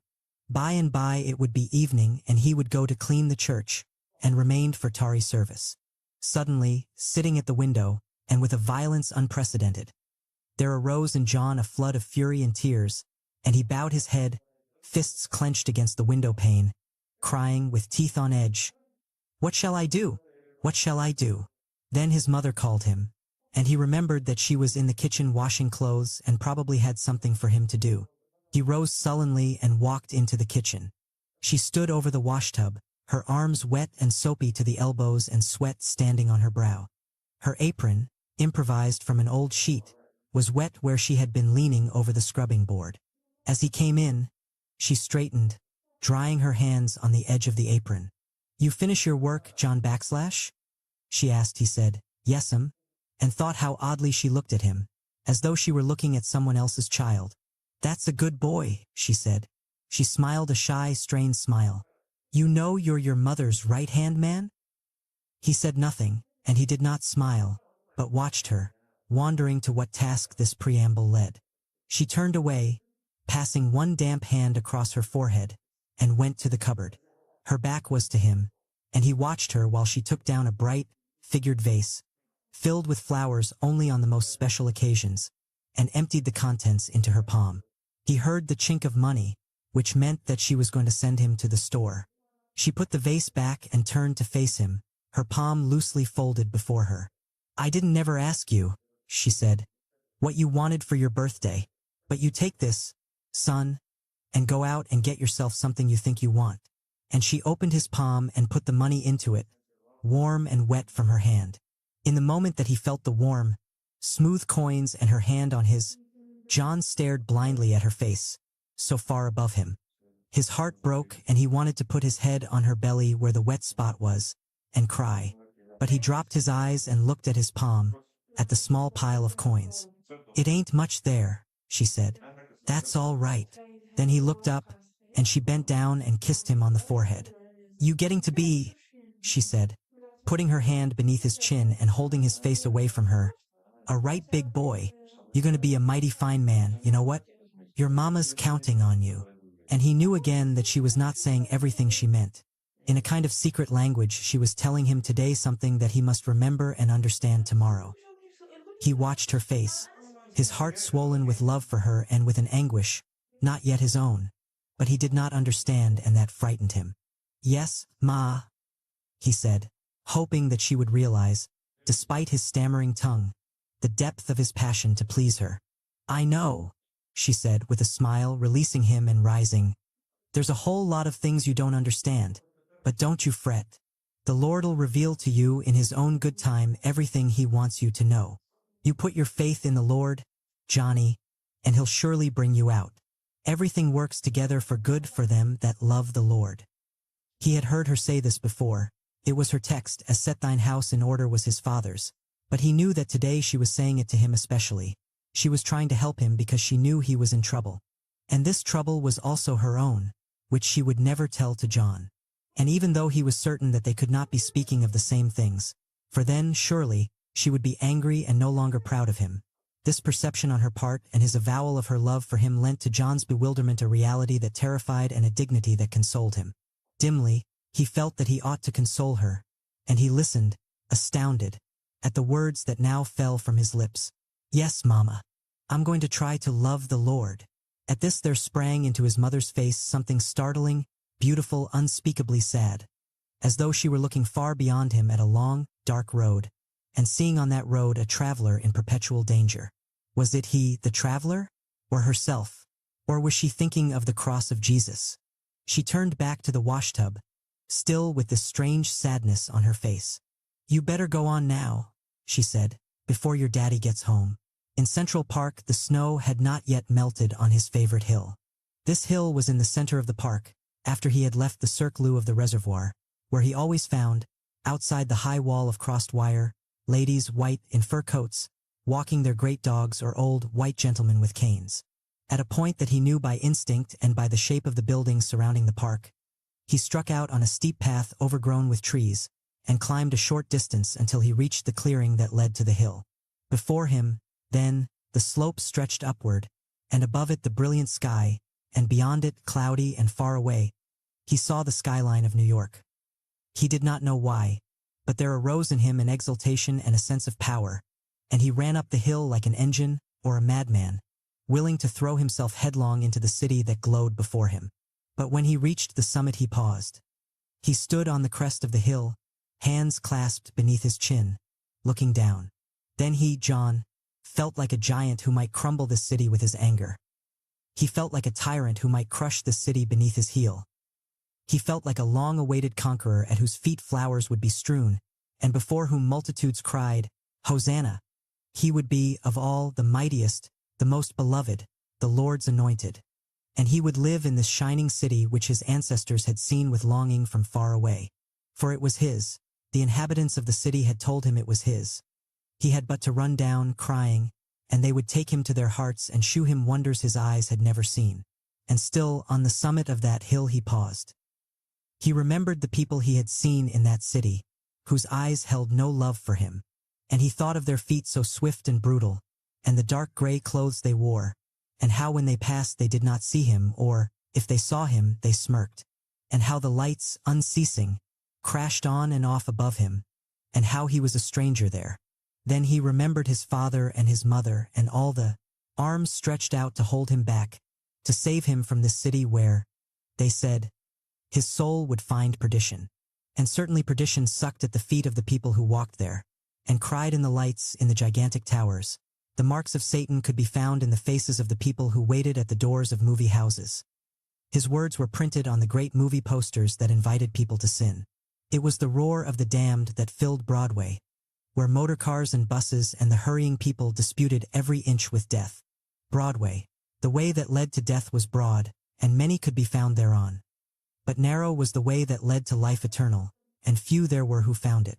But he did not long for the narrow way, where all his people walked, where the houses did not rise, piercing, as it seemed, the unchanging clouds, but huddled, flat, ignoble, close to the filthy ground, where the streets and the hallways and the rooms were dark, and where the unconquerable odor was of dust, and sweat, and urine, and homemade gin. In the narrow way, the way of the cross, there awaited him only humiliation forever. There awaited him, one day, a house like his father's house, and a church like his father's, and a job like his father's, where he would grow old and black with hunger and toil. The way of the cross had given him a belly filled with wind and had bent his mother's back. They had never worn fine clothes, but here, where the buildings contested God's power and where the men and women did not fear God, here he might eat and drink to his heart's content and clothe his body with wondrous fabrics, rich to the eye and pleasing to the touch. And then what of his soul, which would one day come to die and stand naked before the judgment bar? What would his conquest of the city profit him on that day? To hurl away, for a moment of ease, the glories of eternity. These glories were unimaginable, but the city was real. He stood for a moment on the melting snow, distracted, and then began to run down the hill, feeling himself fly as the descent became more rapid, and thinking, I can climb back up. If it's wrong, I can always climb back up. At the bottom of the hill, where the ground abruptly leveled off onto a gravel path, he nearly knocked down an old white man with a white beard, who was walking very slowly and leaning on his cane. They both stopped, astonished, and looked at one another. John struggled to catch his breath and apologize, but old man smiled. John smiled back. It was as though he and the old man had between them a great secret, and the old man moved on. The snow glittered in patches all over the park. Ice under the pale, strong sun melted slowly on the branches and trunks of trees. He came out of the park at Fifth Avenue where, as always, the old-fashioned horse carriages were lined along the curb, their drivers sitting on the high seats with rugs around their knees, or standing in twos and threes near the horses, stamping their feet and smoking pipes and talking. Summer he had seen people riding in these carriages, looking like people out of books, or out of movies in which everyone wore old-fashioned clothes and rushed at nightfall over frozen road, hotly pursued by their enemies who wanted to carry them back to death. Look back, had cried a beautiful woman with long blonde curls, and see if we are pursued. And she had come, as John remembered, to a terrible end. Now he stared at the horses, enormous and brown and patient, stamping every now and again a polished hoof, and he thought of what it would be like to have one day a horse of his own. He would call it Ryder, and mount it at morning when the grass was wet, and from the horse's back look out over great, sun-filled fields, his own. Behind him stood his house, great and rambling and very new, and in the kitchen his wife, a beautiful woman, made breakfast, and the smoke rose out of the chimney, melting into the morning air. They had children, who called him Papa and for whom at Christmas he bought electric trains. And he had turkeys and cows and chickens and geese, and other horses besides Ryder. They had a closet full of whiskey and wine. They had cars, but what church did they go to, and what would he teach his children when they gathered around him in the evening? He looked straight ahead, down Fifth Avenue, where graceful women in fur coats walked, looking into the windows that held silk dresses and watches and rings. What church did they go to? And what were their houses like in the evening they took off these coats and these silk dresses, and put their jewelry in a box, and leaned back in soft beds to think for a moment before they slept of the day gone by? Did they read a verse from the Bible every night and fall on their knees to pray? But no, for their thoughts were not of God, and their way was not God's way. They were in the world, and of the world, and their feet laid hold on hell. Yet in school some of them had been nice to him, and it was hard to think of them burning in hell forever, they who were so gracious and beautiful now. Once, one winter when he had been very sick with a heavy cold that would not leave him, one of his teachers had bought him a bottle of cod liver oil, especially prepared with heavy syrup so that it did not taste so bad. This was surely a Christian act. His mother had said that God would bless that woman, and he had got better. They were kind, he was sire that they were kind, and on the day that he would bring himself to their attention they would surely love and honor him. This was not his father's opinion. His father said that all white people were wicked, and that God was going to bring them low. He said that white people were never to be trusted, and that they told nothing but lies, and that no one of them had ever loved a nigger.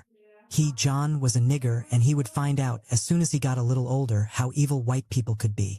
John had read about the things white people did to colored people. How, in the South, where his parents came from, white people cheated them of their wages and burned them and shot them, and did worse things, said his father, which the tongue could not endure to utter. He had read about colored men being burned in the electric chair for things they had not done. How in riots they were beaten with clubs. How they were tortured in prisons. How they were the last to be hired and the first to be fired. Niggers did not live on these streets where John now walked. It was forbidden, and yet he walked here and no one raised a hand against him. But did he dare to enter this shop out of which a woman now casually walked, carrying a great round box? Or this apartment before which a white man stood, dressed in a brilliant uniform? John knew he did not dare, not today, and he heard his father's laugh. No, nor tomorrow neither. For him there was the back door and the dark stairs and the kitchen or the basement. This world was not for him. If he refused to believe and wanted to break his neck trying, then he could try until the sun refused to shine. They would never let him enter. In John's mind then, the people and the avenue underwent a change, and he feared them and knew that one day he could hate them if God did not change his heart. He left Fifth Avenue and walked west toward the movie houses. Here on 42nd Street it was less elegant but not less strange. He loved the street, not for the people or the shops but for the stone lions that guarded the great main building of the public library, a building filled with book and unimaginably vast, and which he had never yet dared to enter. He knew, for he was a member of the branch in Harlem and was entitled to take books from any library in the city. But he had never gone in because the building was so big that it must be full of corridors and marble steps, in the maze of which he would be lost and never find the book he wanted. And then everyone, all the white people inside, would know that he was not used to great buildings, or to many books, and they would look at him with pity. He would enter on another day when he had read all the books uptown, an achievement that would, he felt, lend him the poise to enter any building in the world. People, mostly men, leaned over the stone parapets of the raised park that surrounded the library, or walked up and bent to drink water from the public drinking fountains. Silver pigeons lighted briefly on the heads of the lions or the rims of fountains, and strutted along the walks. John loitered in front of Woolworth's, staring at the candy display, trying to decide what candy to buy, and buying. For the store was crowded and he was certain that the salesgirl would never notice him, and before a vendor of artificial flowers and crossed 6th Avenue where the automat was and the park taxis and the shops which he would not look at today, that displayed in their windows dirty postcards and practical jokes. Beyond 6th Avenue the movie houses began, and now he studied the stills carefully, trying to decide which of all these theaters he should enter. He stopped at last before a gigantic, colored poster that represented a wicked woman, half undressed, leaning in a doorway, apparently quarreling with a blond man who stared wretchedly into the street. The legend above their heads was, "There's a fool like him in every family, and a woman next door to take him over." He decided to see this, for he felt identified with the blond young man, the fool of his family, and he wished to know more about his so blatantly unkind fate. And so he stared at the price above the ticket seller's window and, showing her his coins, received the piece of paper that was charged with the power to open doors. Having once decided to enter, he did not look back at the street again for fear that one of the saints might be passing and, seeing him, might cry out his name and lay hands on him to drag him back. He walked very quickly across the carpeted lobby, looking at nothing, and pausing only to see his ticket torn, half of it thrown into a silver box and half returned to him. And then the usherette opened the doors of this dark palace, and with a flashlight held behind her took him to his seat. Not even then, having pushed past a wilderness of knees and feet to reach his designated seat, did he dare to breathe. Nor, out of a last sick hope for forgiveness, did he look at the screen. He stared at the darkness around him, and at the profiles that gradually emerged from this gloom, was so like the gloom of hell. He waited for this darkness to be shattered by the light of the second coming, for the ceiling to crack upward, revealing, for every eye to see, the chariots of fire on which descended a wrathful God and all the host of heaven. He sank far down in his seat, as though his crouching might make him invisible and deny his presence there. But then he thought, not yet. The day of judgment is not yet. And voices reached him, the voices no doubt of the hapless man and the evil woman, and he raised his eyes helplessly and watched the screen. The woman was most evil. She was blonde and pasty white, and she had lived in London, which was in England, quite some time ago, judging from her clothes, and she coughed. She had a terrible disease, tuberculosis, which he had heard about. Someone in his mother's family had died of it. She had a great many boyfriends, and she smoked cigarettes and drank. When she met the young man, who was a student and who loved her very much, she was very cruel to him. She laughed at him because he was a cripple. She took his money and she went out with other men, and she lied to the student, who was certainly a fool. He limped about, looking soft and sad, and soon all John's sympathy was given to this violent and unhappy woman. He understood her when she raged and shook her lips and threw back her head in laughter so furious that it seemed the veins of her neck would burst. She walked the cold, foggy streets, a little woman and not pretty, with a lewd, brutal swagger, saying to the whole world, "You can kiss my arse." Nothing tamed or broke her. Nothing touched her. Neither kindness, nor scorn, nor hatred, nor love. She had never thought of prayer. It was unimaginable that she would ever bend her knees and come crawling along a dusty floor to anybody's altar, weeping for forgiveness. Perhaps her pride was so great that she did not need forgiveness. She had fallen from that high estate which God had intended for men and women, and she made her fall glorious because it was so complete. John could not have found in his heart, had he dared to search it, any wish for her redemption. He wanted to be like her, only more powerful, more thorough, and more cruel.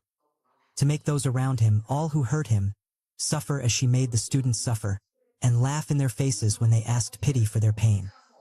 He would have asked no pity, and his pain was greater than theirs. "Go on, girl," he whispered, as the student, facing her implacable ill will, sighed and wept. "Go on, girl." One day he would talk like that.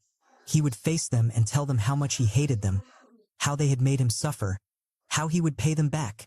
Nevertheless, when she came to die, which she did eventually, looking more grotesque than ever as she deserved, his thoughts were abruptly arrested, and he was chilled by the expression on her face. She seemed to stare endlessly outward and down, in the face of a wind more piercing than any she had felt on earth, feeling herself propelled with speed into a kingdom where nothing could help her, neither her pride, nor her courage, nor her glorious wickedness. In the place where she was going, it was not these things that mattered but something else, for which she had no name, only a cold intimation, something that she could not alter in any degree, and that she had never thought of. She began to cry, her depraved face breaking into an infant's grimace, and they moved away from her, leaving her dirty in a dirty room, alone to face her maker. The scene faded out and she was gone, and though the movie went on, allowing the student to marry another girl, darker and very sweet, but by no means so arresting, John thought of this woman and her dreadful end. Again, had the thought not been blasphemous, he would have thought that it was the Lord who had led him into this theater to show him an example of the wages of sin. The movie ended and people stirred around him.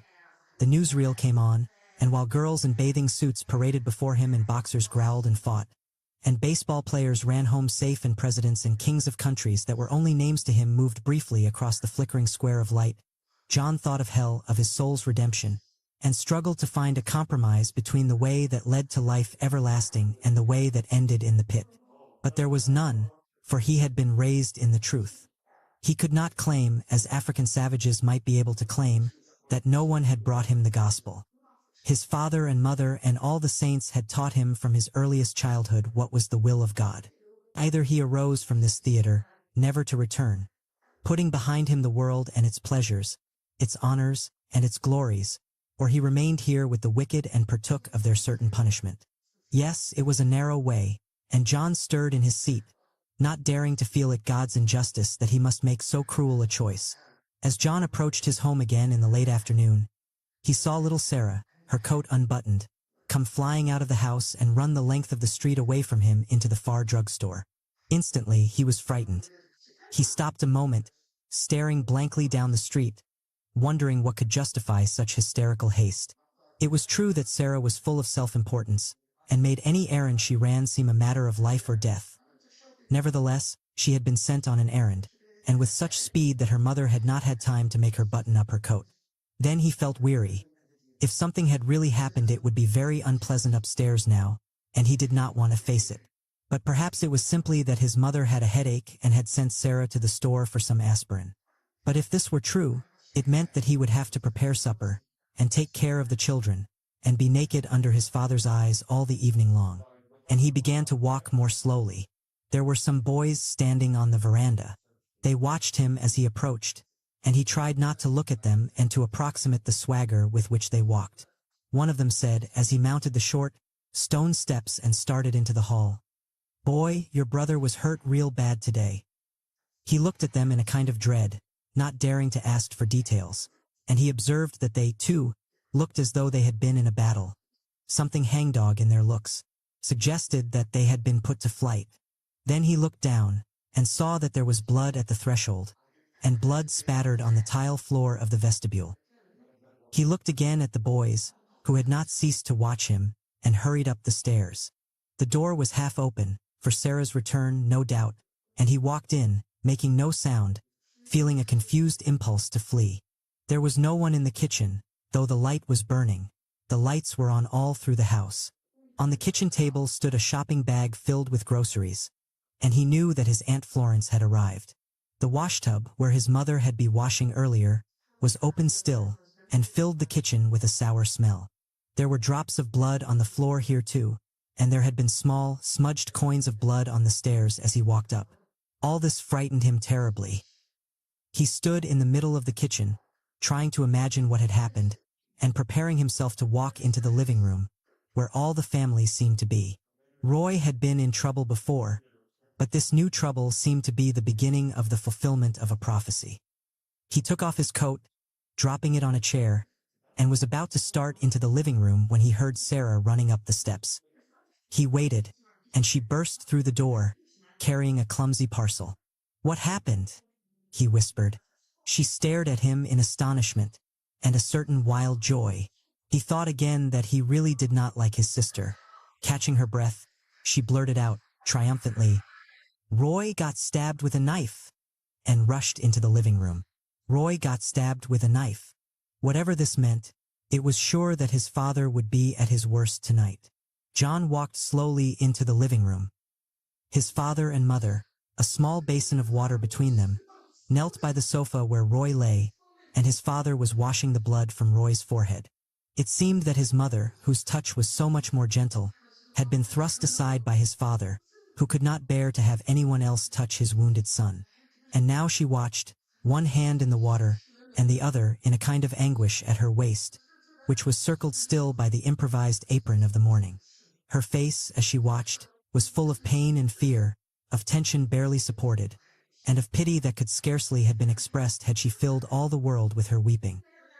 His father muttered sweet, delirious things to Roy, and his hands, when he dipped them again in the basin and wrung out the cloth, were trembling.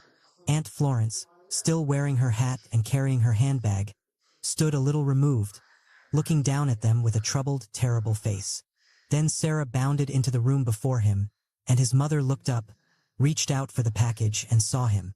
She said nothing, but she looked at him with a strange, quick intentness, almost as though there were a warning on her tongue which at the moment she did not dare to utter. His Aunt Florence looked up and said, "We been wondering where you was, boy. This bad brother of yours done gone out and got hisself hurt." But John understood from her tone that the fuss was, possibly, a little greater than the danger. Roy was not, after all, going to die, and his heart lifted a little. Then his father turned and looked at him. "Where you been, boy?" he shouted. "All this time. Don't you know you's needed here at home?" More than his words. His face caused John to stiffen instantly with malice and fear. His father's face was terrible in anger, but now there was more than anger in it. John saw now what he had never seen there before, except in his own vindictive fantasies. A kind of wild, weeping terror that made the face seem younger, and yet at the same time unutterably older and more cruel. And John knew, in the moment his father's eyes swept over him, that he hated John because John was not lying on the sofa where Roy lay. John could scarcely meet his father's eyes, and yet, briefly, he did, saying nothing, feeling in his heart an odd sensation of triumph, and hoping in his heart that Roy, to bring his father low, would die. His mother had unwrapped the package and was opening a bottle of peroxide. "Here," she said, "you better wash it with this now." Her voice was calm and dry. She looked at his father briefly, her face unreadable, as she handed him the bottle and the cotton. "This going to hurt," his father said, in such a different voice, so sad and tender, turning again to the sofa. "But you just be a little man and hold still. It ain't going to take long." John watched and listened. Hating him, Roy began to moan. Aunt Florence moved to the mantelpiece and put her handbag down near the metal serpent. From the room behind, John heard the baby begin to whimper. "John," said his mother, "go and pick her up like a good boy." Her hands, which were not trembling, were still busy. She had opened the bottle of iodine and was cutting up strips of bandage. John walked into his parents' bedroom and picked up the squalling baby, who was wet. The moment Ruth felt him lift her up, she stopped crying and stared at him with a wide-eyed, pathetic stare, as though she knew that there was trouble in the house. John laughed at her so ancient-seeming distress. He was very fond of his baby sister, and whispered in her ear as he started back to the living room. "Now, you let your big brother tell you something, baby. Just as soon as you's able to stand on your feet, you run away from this house. Run far away." He did not quite know why he said this, or where he wanted her to run, but it made him feel instantly better. His father was saying, as John came back into the room, "I'm sure going to be having some questions to ask you in a minute, old lady. I'm going to be wanting to know just how come you let this boy go out and get half killed." "Oh no, you ain't," said Aunt Florence. "You ain't going to be starting none of that mess this evening. You know right doggone well that Roy don't never ask nobody if he can do nothing. He just go right ahead and do like he pleases. Elizabeth sure can't put no ball and chain on him. She got her hands full right here in this house, and it ain't her fault if Roy got ahead just as hard as his father's. You got an awful lot to say. Look like for once you could keep from putting your mouth in my business." He said this without looking at her. "It ain't my fault," she said, "that you was born a fool and always done been a fool and ain't never going to change. I swear to my father you'd try the patience of Job. I done told you before," he said. He had not ceased working over the moaning Roy, and was preparing now to dab the wound with iodine, "that I didn't want you coming in here and using that gutter language in front of my children. Don't you worry about my language, brother," she said with spirit. "You better start worrying about your life. What these children here ain't going to do them near as much harm as what they see." "What they see," his father muttered, "is a poor man trying to serve the Lord. That's my life. Then I guarantee you," she said, "that they going to do their best to keep it from being their life. You mark my words." He turned and looked at her, and intercepted the look that passed between the two women. John's mother, for reasons that were not at all his father's reasons, wanted Aunt Florence to keep still. He looked away ironically. John watched his mother's mouth tighten bitterly as she dropped her eyes. His father, in silence, began bandaging Roy's forehead. "It's just the mercy of God," he said at last, "that this boy didn't lose his eye. Look here." His mother leaned over and looked into Roy's face with a sad, sympathetic murmur. Yet, John felt, she had seen instantly the extent of the danger to Roy's eye and to his life, and was beyond that worry now. Now she was merely marking time, as it were, and preparing herself against the moment when her husband's anger would turn, full force, against her. His father now turned to John, who was standing near the French doors with Ruth in his arms. "You come here, boy," he said, "and see what them white folks done to your brother." John walked over to the sofa, holding himself as proudly beneath his father's furious eyes as a prince approaching the scaffold. "Look here," said his father, grasping him roughly by one arm. "Look at your brother." John looked down at Roy, who gazed at him with almost no expression in his dark eyes. But John knew by the weary, impatient set of Roy's young mouth that his brother was asking that none of this be held against him. It wasn't his fault or John's, Roy's eyes said, that they had such a crazy father. His father, with the air of one forcing the sinner to look down into the pit that is to be his portion, moved away slightly so that John could see Roy's wound. Roy had been gashed by a knife, luckily not very sharp, from the center of his forehead where his hair began, downward to the bone just above his left eye. The wound described a kind of crazy half-moon and ended in a violent, fuzzy tail that was the ruin of Roy's eyebrow. Time would darken the half-moon wound into Roy's dark skin, but nothing would bring together again the so violently divided eyebrow. This crazy lift, this question, would remain with him forever, and emphasize forever something mocking and sinister in Roy's face.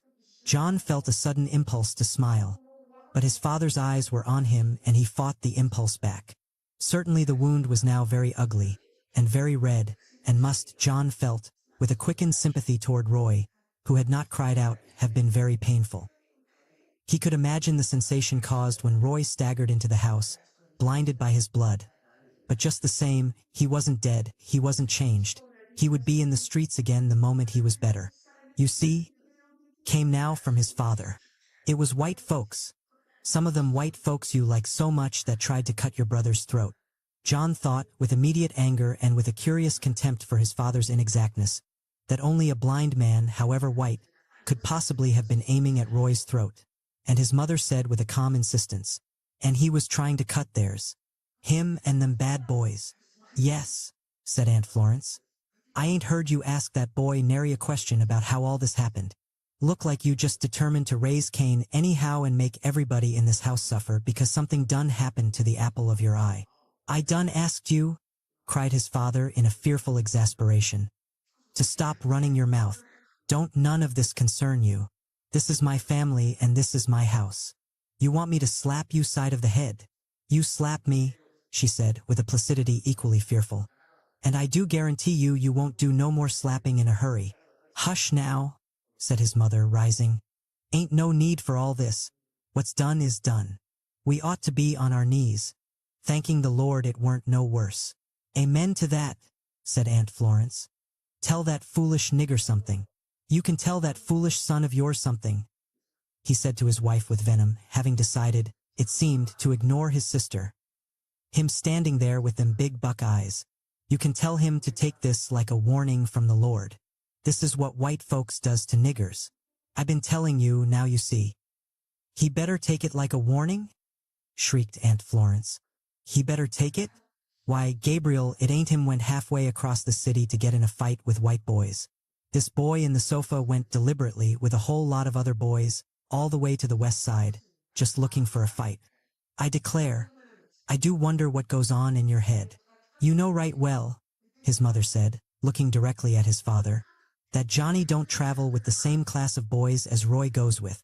You done beat Roy too many times, here in this very room, for going out with them bad boys. Roy got himself hurt this afternoon because he was out doing something he didn't have no business doing, and that's the end of it. You ought to be thanking your Redeemer he ain't dead. And for all the care you take of him, he said. He might as well be dead. Don't look like you much care whether he lives or dies. Lord have mercy, said Aunt Florence. He's my son too, his mother said with heat. I carried him in my belly for 9 months and I know him just like I know his daddy, and they's just exactly alike. Now, you ain't got no right in the world to talk to me like that. I reckon you know, he said, choked and breathing hard, all about a mother's love. I sure reckon on you telling me how a woman can sit in the house all day and let her own flesh and blood go out and get half butchered. Don't you tell me you don't know no way to stop him, because I remembered my mother, God rest her soul, and she'd have found a way. She was my mother too, said Aunt Florence. And I recollect, if you don't, you being brought home many a time more dead than alive. She didn't find no way to stop you. She wore herself out beating on you, just like you've been wearing yourself out beating on this boy here. My, he said. You got a lot to say. I ain't doing a thing, she said, but trying to talk some sense into your big, black, hard head. You better stop trying to blame everything on Elizabeth and look to your own wrongdoings. Never mind, Florence, his mother said. It's all over and done with now. I'm out of this house, he shouted. Every day the Lord sends, working to put the food in these children's mouths. Don't you think I got a right to ask the mother of these children to look after them and see that they don't break their necks before I get back home? You ain't got but one child, she said. That's liable to go out and break his neck, and that's Roy, and you know it. And I don't know how in the world you expect me to run this house and look after these children and keep running around the block after Roy. No, I can't stop him, I done told you that, and you can't stop him neither. You don't know what to do with this boy, and that's why you all the time trying to fix the blame on somebody. Ain't nobody to blame, Gabriel. You just better pray God to stop him before somebody puts another knife in him and put him in his grave. They stared at each other a moment in an awful pause, she with a startled, pleading question in her eyes. Then, with all his might, he reached out and slapped her across the face. She crumpled at once, hiding her face with one thing hand, and Aunt Florence moved to hold her up. Sarah watched all this with greedy eyes. Then Roy sat up and said in shaking voice, "Don't you slap my mother. That's my mother. You slap her again, you black bastard, and I swear to God I'll kill you." In the moment that these words filled the room, Ad hung in the room like the infinitesimal moment of hanging, jagged light that precedes an explosion. John and his father were staring into each other's eyes. John thought for that moment that his father believed the words had come from him. His eyes were so wild and depthlessly malevolent, and his mouth was twisted into such snarl of pain. Then, in the absolute silence that followed Roy's words, John saw that his father was not seeing him, was not seeing anything unless it were a vision. John wanted to turn and flee, as though he had encountered in the jungle some evil beast, crouching and ravenous, with eyes like hell unclosed. And exactly as though on a road's turning, he found himself staring at certain destruction. He found that he could not move. Then his father turned and looked down at Roy. "What did you say?" his father asked. "I told you," said Roy, "not to touch my mother." "You cursed me," said his father. Roy said nothing. Neither did he drop his eyes. "Gabriel," said his mother, "Gabriel, let us pray." His father's hands were at his waist, and he took off his belt. Tears were in his eyes. "Gabriel," cried Aunt Florence, "ain't you done playing the fool for tonight?" Then his father raised his belt, and it fell with a whistling sound on Roy, who shivered and fell back, his face to the wall. But he did not cry out, and the belt was raised again and again. The air rang with the whistling and the crack against Roy's flesh, and the baby Ruth began to scream. My lord, his father whispered. My lord, my lord. He raised the belt again, but Aunt Florence caught it from behind and held it. His mother rushed over to the sofa and caught Roy in her arms, crying as John had never seen a woman, or anybody, cry before. Roy caught his mother around the neck and held on to her as though he were drowning. Aunt Florence and his father faced each other. Yes, Lord, Aunt Florence said. You was born wild and you's going to die wild, but ain't no use to try to take the whole world with you.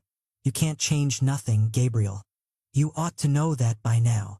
John opened the church door with his father's key at 6 o'clock. Tari service officially began at 8, but it could begin at any time, whenever the Lord moved one of the saints to enter the church and pray. It was seldom, however, that anyone arrived before 8:30, the Spirit of the Lord being sufficiently tolerant to allow the saints time to do their Saturday night shopping, clean their houses, and put their children to bed. John closed the door behind him and stood in the narrow church aisle, hearing behind him the voices of children playing, and ruder voices, the voices of their elders, cursing and crying in the streets. It was dark in the church. Street lights had been snapping on all around him on the populous avenue. The light of the day was gone. His feet seemed planted on this wooden floor. They did not wish to carry him one step further. The darkness and silence of the church pressed on him, cold as judgment, and the voices crying from the window might have been crying from another world.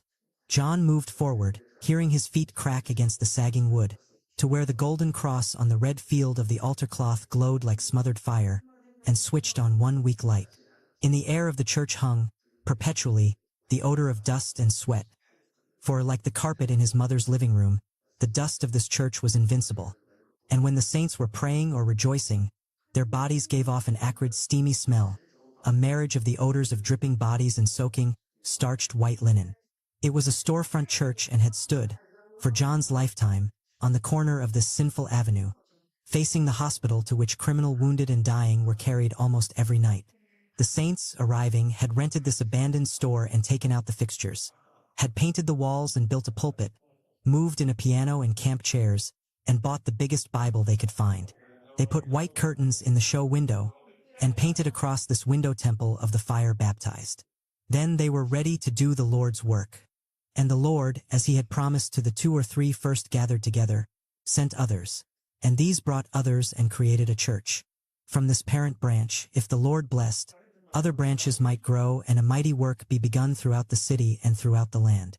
In the history of the temple, the Lord has raised up evangelists and teachers and prophets, and called them out into the field to do his work, to do up and down the land carrying the gospel, or to raise other temples in Philadelphia, Georgia, Boston, or Brooklyn.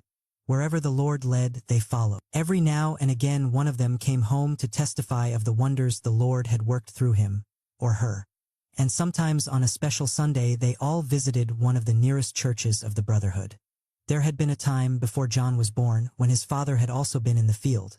But now, having to earn for his family their daily bread, it was seldom that he was able to travel further away than Philadelphia, and then only for a very short time.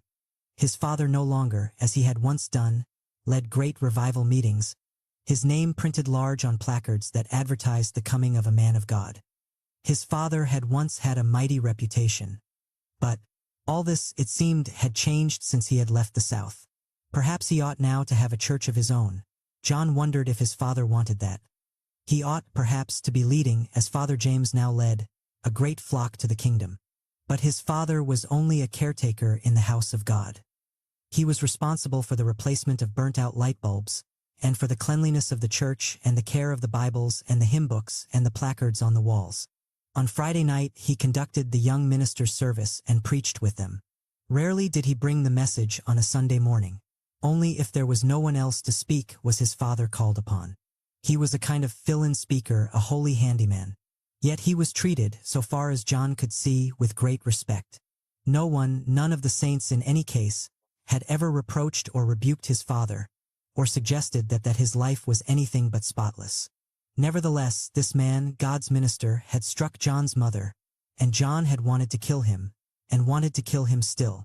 John has swept one side of the church, and the chairs were still piled in the space before the altar when there was a knocking at the door. When he opened the door, he saw that it was Alicia, come to help him. "Praise the Lord," said Alicia, standing on the doorstep, grinning. "Praise the Lord," said John. This was the greeting always used among the saints. Father Alicia came in, slamming the door behind him and stamping his feet. He had probably just come from a basketball court. His forehead was polished with recent sweat and his hair stood up. He was wearing his green woolen sweater, on which was stamped the letter of his high school, and his shirt was open at the throat. "You ain't cold like that?" John asked, staring at him. "No, little brother, I ain't cold. You reckon everybody's frail like you?" "It ain't only the little ones gets carried to the graveyard," John said. He felt unaccustomedly bold and light-hearted. The arrival of Alicia had caused his mood to change. Alicia, who had started down the aisle towards the back room, turned to stare at John with astonishment and menace. "Ah," he said, "I see you fixing to be sassy with brother Alicia tonight. I'm gonna have to give you a little correction. You just wait till I wash my hands. Ain't no need to wash your hands if you come here to work. Just take hold of that mop and put some soap and water in the bucket." "Lord," said Alicia, running water into the sink, and talking, it seemed, to the water. "That sure is a sassy nigger out there. I sure hope he don't get hisself hurt one of these days. Running his mouth that away. Look like he just won't stop till somebody busts him in the eye." He sighed deeply and began to lather his hands. Here I come running all the way so he wouldn't bust a gut lifting one of them chairs, and all he got to say is, "Put some water in the bucket. Can't do nothing with a nigger no-how." He stopped and turned to face John. "Auntie, you got no manners, boy. You better learn how to talk to old folks. You better get out here with the mop and pail. We ain't got all night." "Keep on," said Alicia. "I see I'm going to have to give you your lumps tonight." He disappeared. John heard him in the toilet, and then over the thunderous water, he heard him knocking things over in the back room.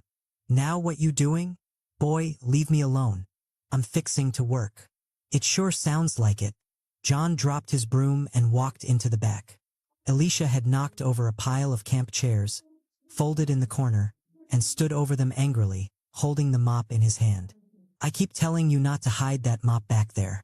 Can't nobody get at it? I always get at it. Ain't everybody as clumsy as you?"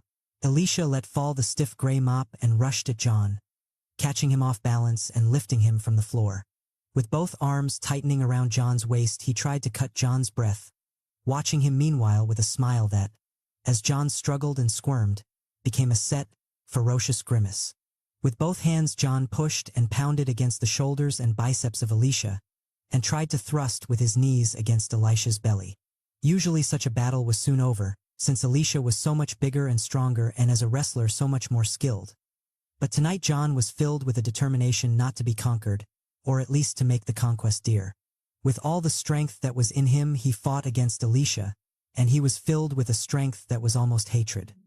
He kicked, pounded, twisted, pushed, using his lack of size to confound and exasperate Alicia, whose damp fists, joined at the small of John's back, soon slipped.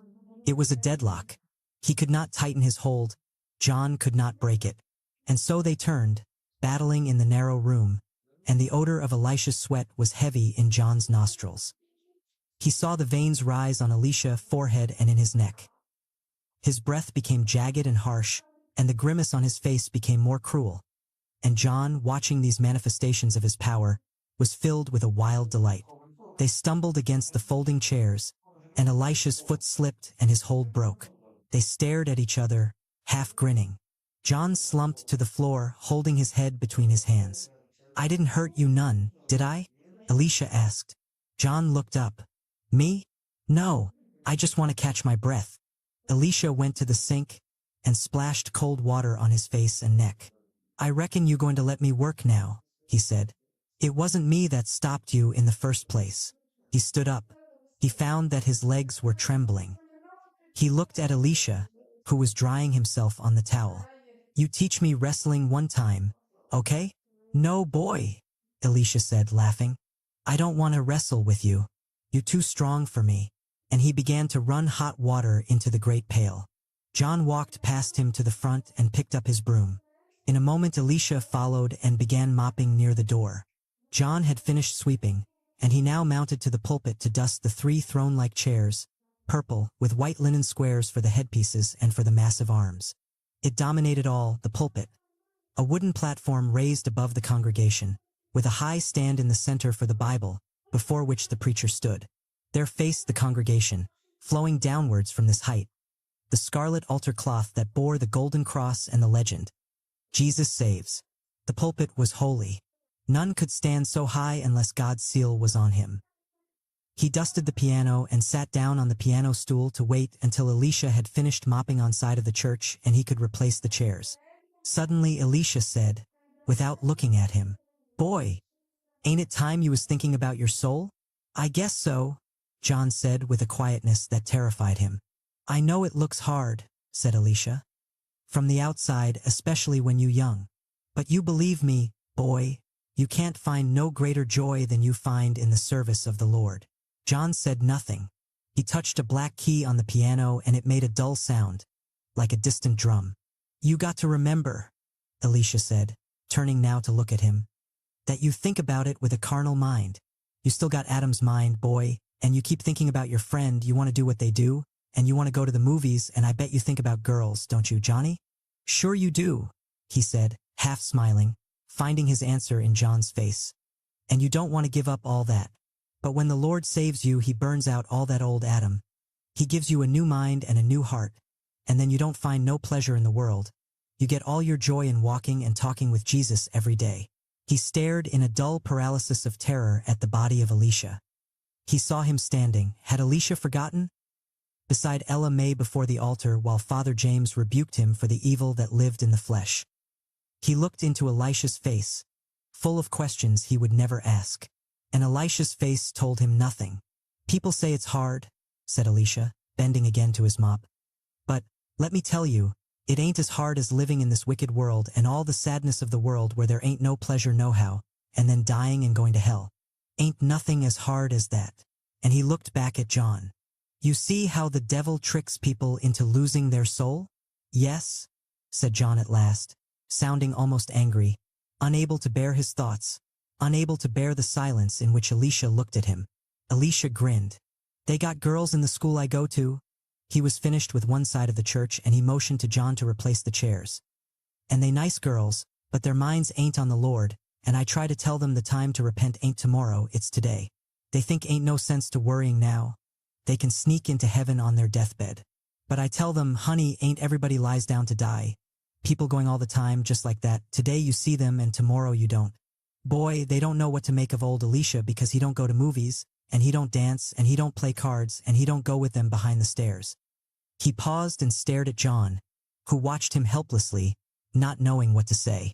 And boy, some of them is real nice girls, I mean beautiful girls, and when you got so much power that they don't tempt you, then you know you saved sure enough.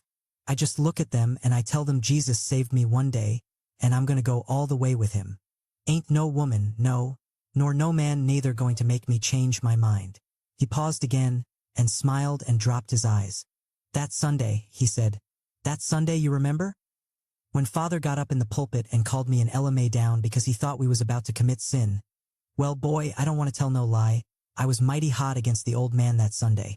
But I thought about it, and the Lord made me to see that he was right. Me and Ella May, we didn't have nothing on our minds at all, but look like the devil is just everywhere. Sometime the devil he put his hand on you and look like you just can't breathe.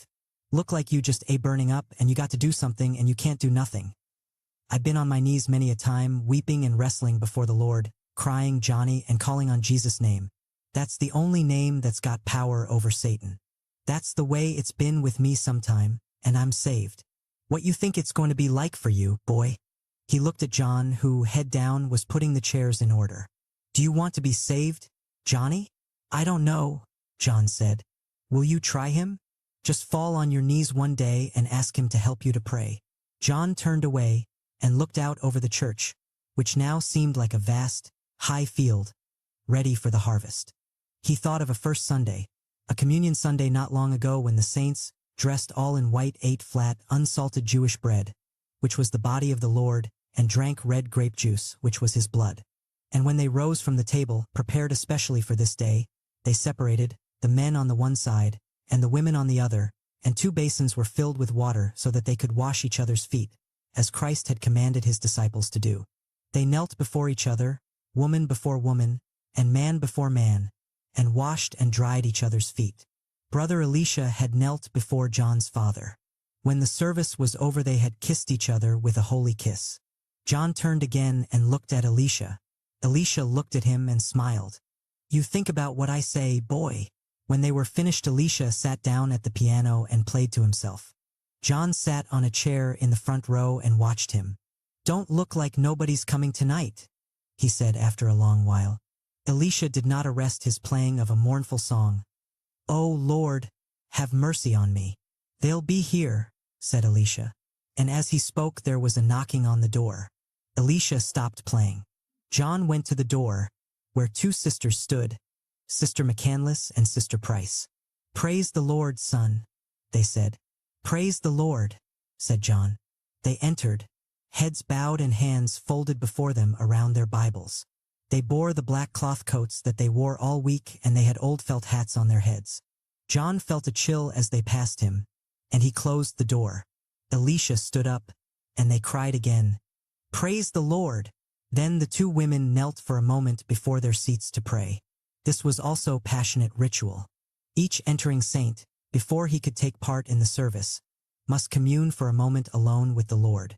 John watched the praying women. Elisha sat again at the piano and picked up his mournful song. The women rose, Sister Price first, and then Sister McCandless, and looked around the church. Is we the first? Asked Sister Price. Her voice was mild. Her skin was copper. She was younger than Sister McCandless by several years, a single woman who had never, as she testified, known a man. No, Sister Price, smiled Brother Elisha. Brother Johnny here was the first. Him and me cleaned up this evening. Brother Johnny is mighty faithful, said Sister McCandless. The Lord's going to work with him in a mighty way, you mark my words. There were times whenever, in fact, the Lord had shown his favor by working through her, when whatever Sister McCandless said sounded like a threat. Tonight she was still very much under the influence of the sermon she had preached the night before. She was an enormous woman, one of the biggest and blackest God had ever made, and he had blessed her with a mighty voice with which to sing and preach, and she was going out soon into the field. For many years the Lord had pressed Sister McCandless to get up, as she said, and move, but she had been of timid disposition and feared to set herself above the others. Not until he laid her low, before this very altar, had she dared to rise and preach the gospel. But now she had buckled on her traveling shoes. She would cry aloud and spare not, and lift up her voice like a trumpet in Zion. Yes, said Sister Price with her gentle smile. He says that he that is faithful in little things shall be made chief over many. John smiled back at her, a smile that, despite the shy gratitude it was meant to convey, did not escape being ironic or even malicious. But Sister Price did not see this, which deepened John's hidden scorn. Ain't but you 2 who cleaned the church? Asked Sister McCandless with an unnerving smile, the smile of the prophet who sees the secrets hidden in the hearts of men. Lord, Sister McCandless, said Elisha. Look like it ain't never but us 2. I don't know what the other young folks does on Saturday nights, but they don't come nowhere near here. Neither did Elisha usually come anywhere near the church on Saturday evenings. But as the pastor's nephew he was entitled to certain freedoms. In him it was a virtue that he came at all. It sure is time we had a revival among our young folks, said Sister McCandless. They cooling off something terrible. The Lord ain't going to bless no church what lets its young people get so lax. No, sir, he said, because you ain't neither hot or cold I'm going to spit you out in my mouth. That's the word. And she looked around sternly, and Sister Price nodded. And Brother Johnny here ain't even saved yet, said Alicia. Look like the saved young people would be ashamed to let him be more faithful in the house of God than they are. He said that the first shall be last and the last shall be first, said Sister Price with a triumphant smile. Indeed he did, agreed Sister McCandless. This boy going to make it to the kingdom before any of them, you wait and see. Amen, said Brother Alicia, and he smiled at John. Is Father going to come and be with us tonight? Asked Sister McCandless after a moment. Alicia frowned and thrust out his lower lip. I don't reckon so, sister, he said. I believe he going to try to stay home tonight and preserve his strength for the morning service. The Lord's been speaking to him in visions and dreams, and he ain't got much sleep lately. Yes, said Sister McCandless. That sure is a praying man. I tell you, it ain't every shepherd tarries before the Lord for his flock like Father James does. Indeed, that is the truth, said Sister Price with animation. The Lord sure done blessed us with a good shepherd. He mighty hard sometimes, said Sister McCandless. But the word is hard. The way of holiness ain't no joke. He done made me to know that, said Brother Alicia with a smile. Sister McCandless stared at him. Then she laughed. Lord, she cried. I bet you can say so. And I loved him for that, said Sister Price. It ain't every pastor going to set down his own nephew, in front of the whole church, too. And Alicia hadn't committed no big fault. Ain't no such thing, said Sister McCandless, as a little fault or a big fault. Satan gets his foot in the door, he ain't gonna rest till he's in the room. You is in the word or you ain't. Ain't no halfway with God. You reckon we ought to start? Asked Sister Price doubtfully after a pause. Don't look to me like nobody else is coming. Now, don't you sit there, laughed Sister McCandless, and be of little faith like that. I just believe the Lord's going to give us a great service tonight. She turned to John. Ain't your daddy coming out tonight? Yes'm, John replied. He said he was coming. There, said Sister McCandless. And you, Mama, is she coming out too? I don't know, John said. She mighty tired.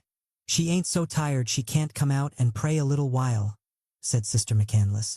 For a moment John hated her, and he stared at her fat, black profile in anger. Sister Price said, But I declare, it's a wonder how that woman works like she does, and keeps those children looking so neat and clean and all, and gets out to the house of God almost every night. Can't be nothing but the Lord that bears her up. I reckon we might have a little song, said Sister McCandless, just to warm things up. I sure hate to walk in a church where folks is just sitting and talking. Look like it takes all my spirit away. Amen, said Sister Price. Alicia began a song. This may be my last time, and they began to sing. This may be the last time I pray with you. This may be my last time, I don't know. As they sang, they clapped their hands, and John saw Sister McCandless looked about her for a tambourine. He rose and mounted the pulpit steps, and took from the small opening at the bottom of the pulpit 3 tambourines.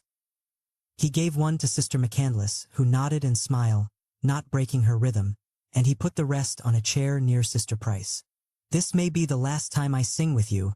This may be my last time, I don't know. He watched them, singing with them, because otherwise they would force him to sing, and trying not to hear the words that he forced outwards from his throat. And he thought to clap his hands, but he could not. They remained tightly folded in his lap. If he did not sing they would be upon him, but his heart told him that he had no right to sing or to rejoice. Oh, this may be my last time, this may be my last time, oh, this may be my last time. And he watched Alicia, who was a young man in the Lord, who, a priest after the order of Melchizedek, had been given power over death and hell. The Lord had lifted him up, and turned him around, and set his feet on the shining way. What were the thought of Alicia when night came, and he was alone where no eye could see, and no tongue bear witness, save only the trumpet-like tongue of God? Were his thought, his bed, his body foul? What were his dreams? This may be my last time, I don't know. Behind him the door opened and the wintry air rushed in. He turned to see, entering the door, his father, his mother, and his aunt. It was only the presence of his aunt that shocked him, for she had never entered this church before. She seemed to have been summoned to witness a bloody act. It was in all her aspect, quiet with a dreadful quietness, as she moved down the aisle behind his mother and knelt for a moment beside his mother and father to pray. John knew that it was the hand of the Lord that had led her to this place, and his heart grew cold. The Lord was riding on the wind tonight. What might that wind have spoken before the morning came? Part 2. The Prayer of the Saints. And they cried with a loud voice, saying, How long, O Lord, holy and true, dost thou not judge and avenge our blood on them that dwell on the earth? 1 Florence's Prayer. Light and life to all he brings, risen with healing in his wings. Florence raised her voice in the only song she could remember that her mother used to sing. It's me, it's me, it's me, O Lord, standing in the need of prayer. Gabriel turned to stare at her, in astonished triumph that his sister should at last be humbled. She did not look at him. Her thoughts were all on God. After a moment, the congregation and the piano joined her. Not my father, not my mother, but it's me, O Lord. She knew that Gabriel rejoiced, not that her humility might lead her to grace, but only that some private anguish had brought her low. Her songs revealed that she was suffering, and this her brother was glad to see. This had always been his spirit. Nothing had ever changed it. Nothing ever would. For a moment her pride stood up. The resolution that had brought her to this place tonight faltered, and she felt that if Gabriel was the Lord's anointed, she would rather die and endure hell for all eternity than bow before his altar. But she strangled her pride, rising to stand with them in the holy space before the altar, and still singing, standing in the need of prayer, kneeling as she had not knelt for many years, and in this company before the altar, she gained again from the song the meaning it had held for her mother, and gained a new meaning for herself. As a child, the song had made her see a woman, dressed in black, standing in infinite mists alone, waiting for the form of the Son of God to lead her through the white fire. This woman now returned to her more desolate. It was herself not knowing where to put her foot. She waited trembling, for the mists to be parted that she might walk in peace. That long road, her life, which she had followed for 60 groaning years, had led her at last to her mother's starting place, the altar of the Lord. For her feet stood on the edge of that river which her mother, rejoicing, had crossed over. And would the Lord now reach out his hand to Florence and heal and save? But, going down before the scarlet cloth at the foot of the golden cross, it came to her that she had forgotten how to pray. Her mother has taught her that the way to pray was to forget everything and everyone but Jesus, to pour out of the heart, like water from a bucket, all evil thoughts, all thoughts of self, all malice for one's enemies, to come boldly, and yet more humbly than the little child, before the giver of all good things. Yet, in Florence's heart tonight hatred and bitterness weighed like granite. Pride refused to abdicate from the throne it had held so long. Neither love nor humility had led her to the altar, but only fear. And God did not hear the prayers of the fearful, for the hearts of the fearful held no belief. Such prayers could rise no higher than the lips that uttered them. Around her she heard the saints' voices, a steady, charged murmur, with now and again the name of Jesus rising above, sometimes like the swift rising of a bird into the air of a sunny day, sometimes like the slow rising of the mist from swamp ground. Was this the way to pray? In the church that she had joined when she first came north, one knelt before the altar once only, in the beginning, to ask for forgiveness of sins. And this accomplished, one was baptized and became a Christian, to kneel no more thereafter. Even if the Lord should lay some great burden on one's back, as he has done, but never so heavy a burden as this she carried now, one prayed in silence. It was indecent, the practice of common niggers, to cry aloud at the foot of the altar, tears streaming for all the world to see. She had never done it, not even as a girl down home in the church they had gone to in those days. Now perhaps it was too late, and the Lord would suffer her to die in the darkness in which she had lived so long. In the olden days God had healed his children. He had caused the blind to see, the lame to walk, and he had raised dead men from the grave. But Florence remembered one phrase, which now she muttered against the knuckles that bruised her lips. Lord, help my unbelief. For the message had come to Florence that had come to Hezekiah. Set thine house in order, for thou shalt die and not live. Many nights ago, as she turned on her bed, this message came to her. For many days and nights the message was repeated.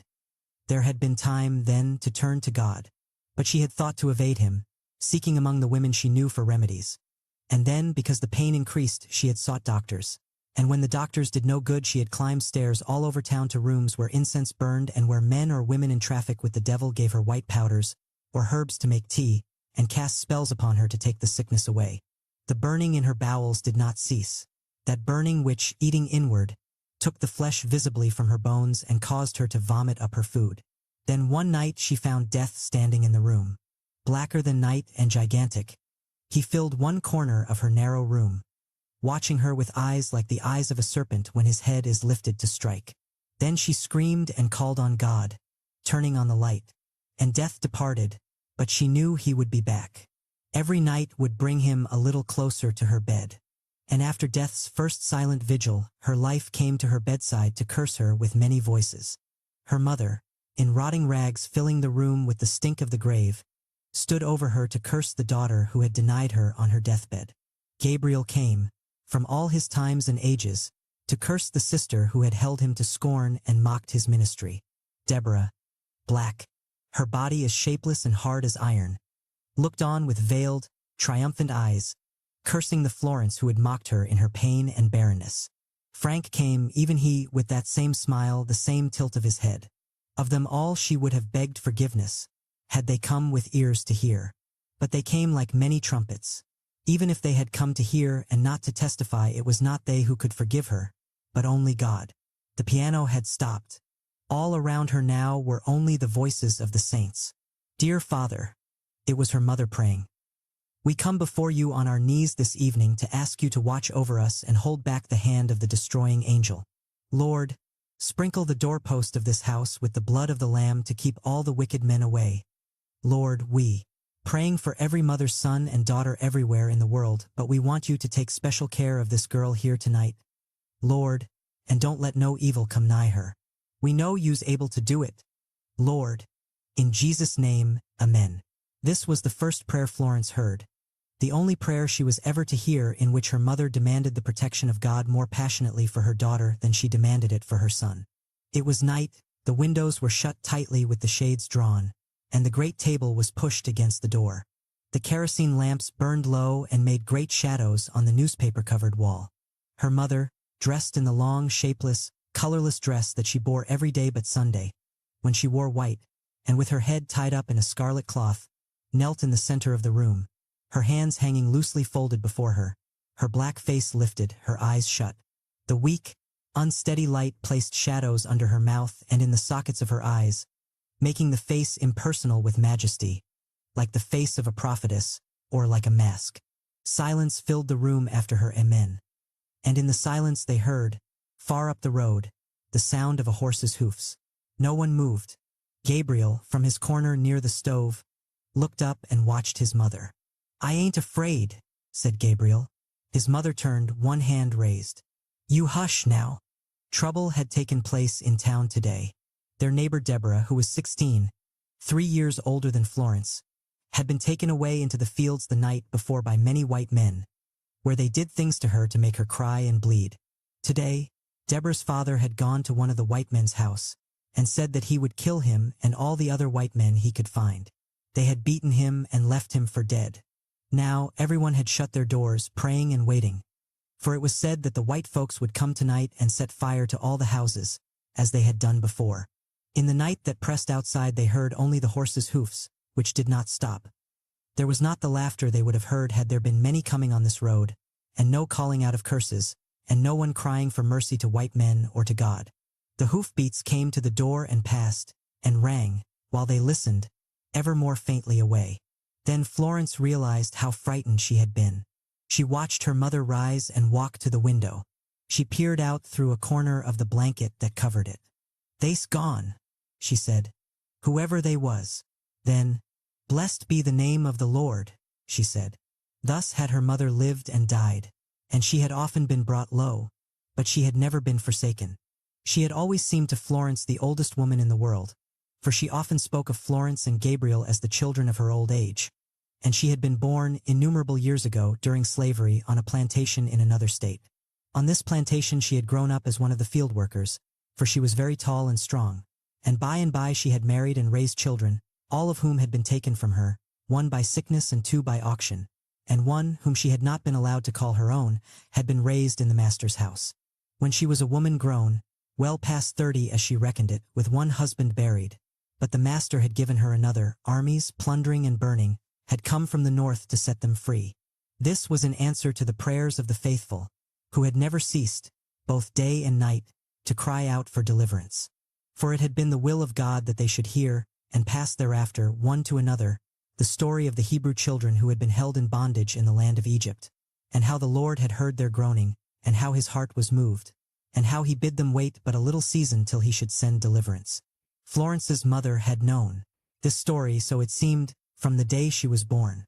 And while she lived, rising in the morning before the sun came up, standing and bending in the fields when the sun was high, crossing the fields homeward when the sun went down at the gates of heaven far away, hearing the whistle of the foreman and his eerie cry across the fields, in the whiteness of winter when hogs and turkeys and geese were slaughtered, and lights burned bright in the big house, and Bathsheba, the cook, sent over in a napkin bits of ham and chicken and cakes left over by the white folks, in all that befell.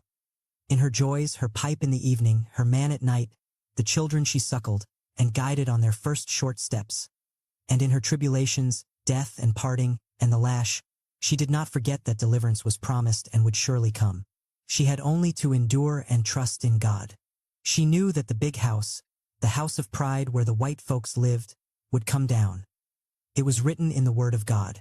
They, who walked so proudly now, had nor fashioned for themselves or their children so sure a foundation as was hers. They walked on the edge of a steep place and their eyes were sightless. God would cause them to rush down, as the herd of swine had once rushed down into the sea. For all that they were so beautiful, and took their ease, she knew them, and she pitied them, who would have no covering in the great day of his wrath. Yet, she told her children, God was just, and he struck no people without first giving many warnings. God gave men time, but all the times were in his hand, and one day the time to forsake evil and do good would all be finished. Then only the whirlwind, death riding on the whirlwind, awaited those people who had forgotten God. In all the days that she was growing up, signs failed not, but none heeded. Slaves done ris, was whispered in the cabin and at the master's gate. Slaves in another county had fired the master's houses and fields and dashed their children to death against the stones. Another slave in hell, Bathsheba might say one morning, shooing the pickaninnies away from the great porch. A slave had killed his master, or his overseer, and had gone down to hell to pay for it. I ain't got long to stay here, someone crooned beside her in the fields, someone who would be gone by morning on his journey north. All these signs, like the plagues with which the Lord had afflicted Egypt, only hardened the hearts of these people against the Lord. They thought the lash would save them, and they used the lash, or the knife, or the gallows, or the auction block. They thought that kindness would save then, and the master and mistress came down, smiling, to the cabins, making much of the pickaninnies and bearing gifts. These were great days, and they all, black and white, seemed happy together. But when the word has gone forth from the mouth of God, nothing can turn it back. The word was fulfilled one morning, before she was awake. Many of the stories her other told meant nothing to Florence.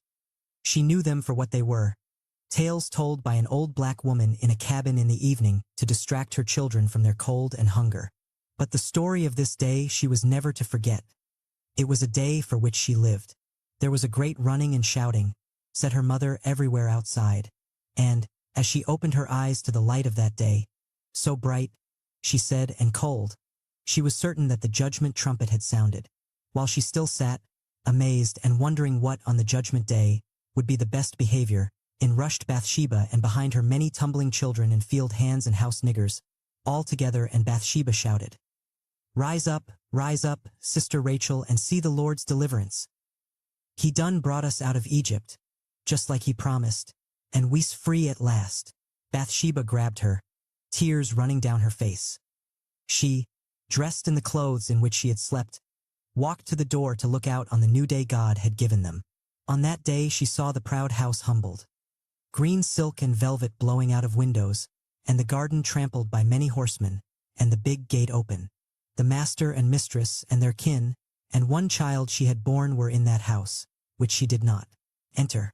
Soon it occurred to her that there was no longer any reason to tarry here. She tied her things in a cloth that she put on her head and walked out through the big gate, never to see that country anymore. And this became Florence's deep ambition. To walk out one morning through the cabin door, never to return. Her father, whom she scarcely remembered, had departed that way one morning not many months after the birth of Gabriel. And not only her father. Every day she heard that another man or woman had said farewell to this iron earth and sky and started on the journey north. But her mother had no wish to go north where, she said, wickedness dwelt and death rode mighty through the streets. She was content to stay in this cabin and do washing for the white folks, though she was old and her back was sore. And she wanted Florence also to be content, helping with the washing and fixing meals and keeping Gabriel quiet. Gabriel was the apple of his mother's eye. If he had never been born, Florence might have looked forward to a day when she would be released from her unrewarding round of labor, when she might think of her own future and go out to make it. With the birth of Gabriel, which occurred when she was 5, her future was swallowed up. There was only one future in that house, and it was Gabriel's, to which, since Gabriel was a man-child, all else must be sacrificed. Her mother did not, indeed, think of it as sacrifice, but as logic. Florence was a girl and would by and by be married, and have children of her own, and all the duties of a woman. And this being so, her life in the cabin was the best possible preparation for her future life. But Gabriel was a man. He would go out one day into the world to do a man's work, and he needed, therefore, meat when there was any in the house and clothes whenever clothes could be bought, and the strong indulgence of his womenfolk, so that he would know how to be with women when he had a wife. And he needed the education that Florence desired far more than he, and that she might have got if he had not been born. It was Gabriel who was slapped and scrubbed each morning and sent off to the one-room schoolhouse, which he hated, and where he managed to learn, so far as Florence could discover, almost nothing at all. And often he was not at school but getting into mischief with other boys. Almost all of their neighbors, and even some of the white folks, came at one time or another to complain of Gabriel's wrongdoing. Their mother would walk out into the yard and cut a switch from a tree and beat him. Beat him, it seemed to Florence, until any other boy would have fallen down dead, and so often that any other boy would have ceased his wickedness. Nothing stopped Gabriel, though he made heaven roar with his howling, though he screamed aloud, as his mother approached, that he would never be such a bad boy again. And, after the beating, his pants still down around his knees and his face wet with tears and mucus, Gabriel was made to kneel down while his mother prayed. She asked Florence to pray, too, but in her heart Florence never prayed. She hoped that Gabriel would break his neck.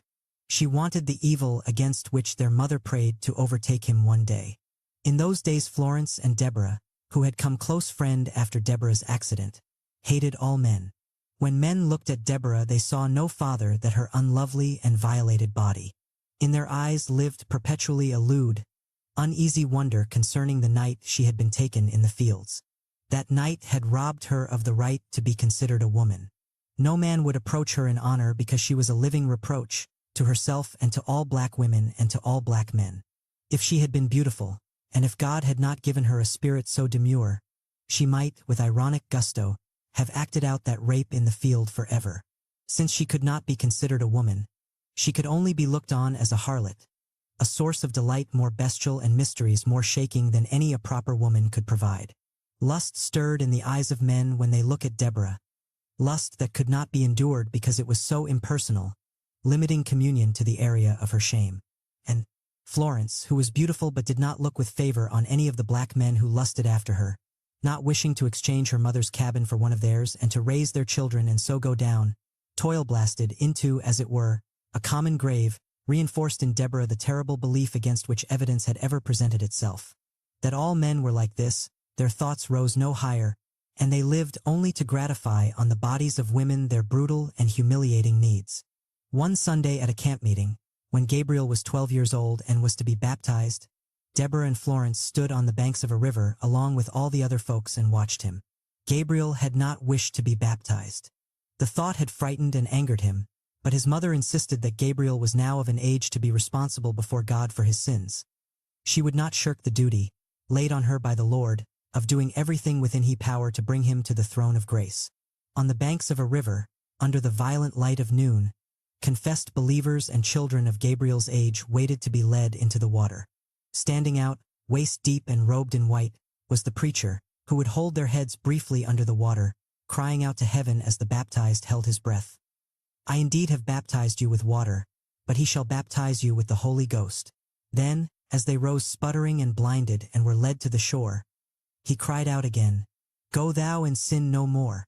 They came up from the water, visibly under the power of the Lord, and on the shore the saints awaited them, beating their tambourines. Standing bare the shore were the elders of the church, holding towels with which to cover the newly baptized, who were then led into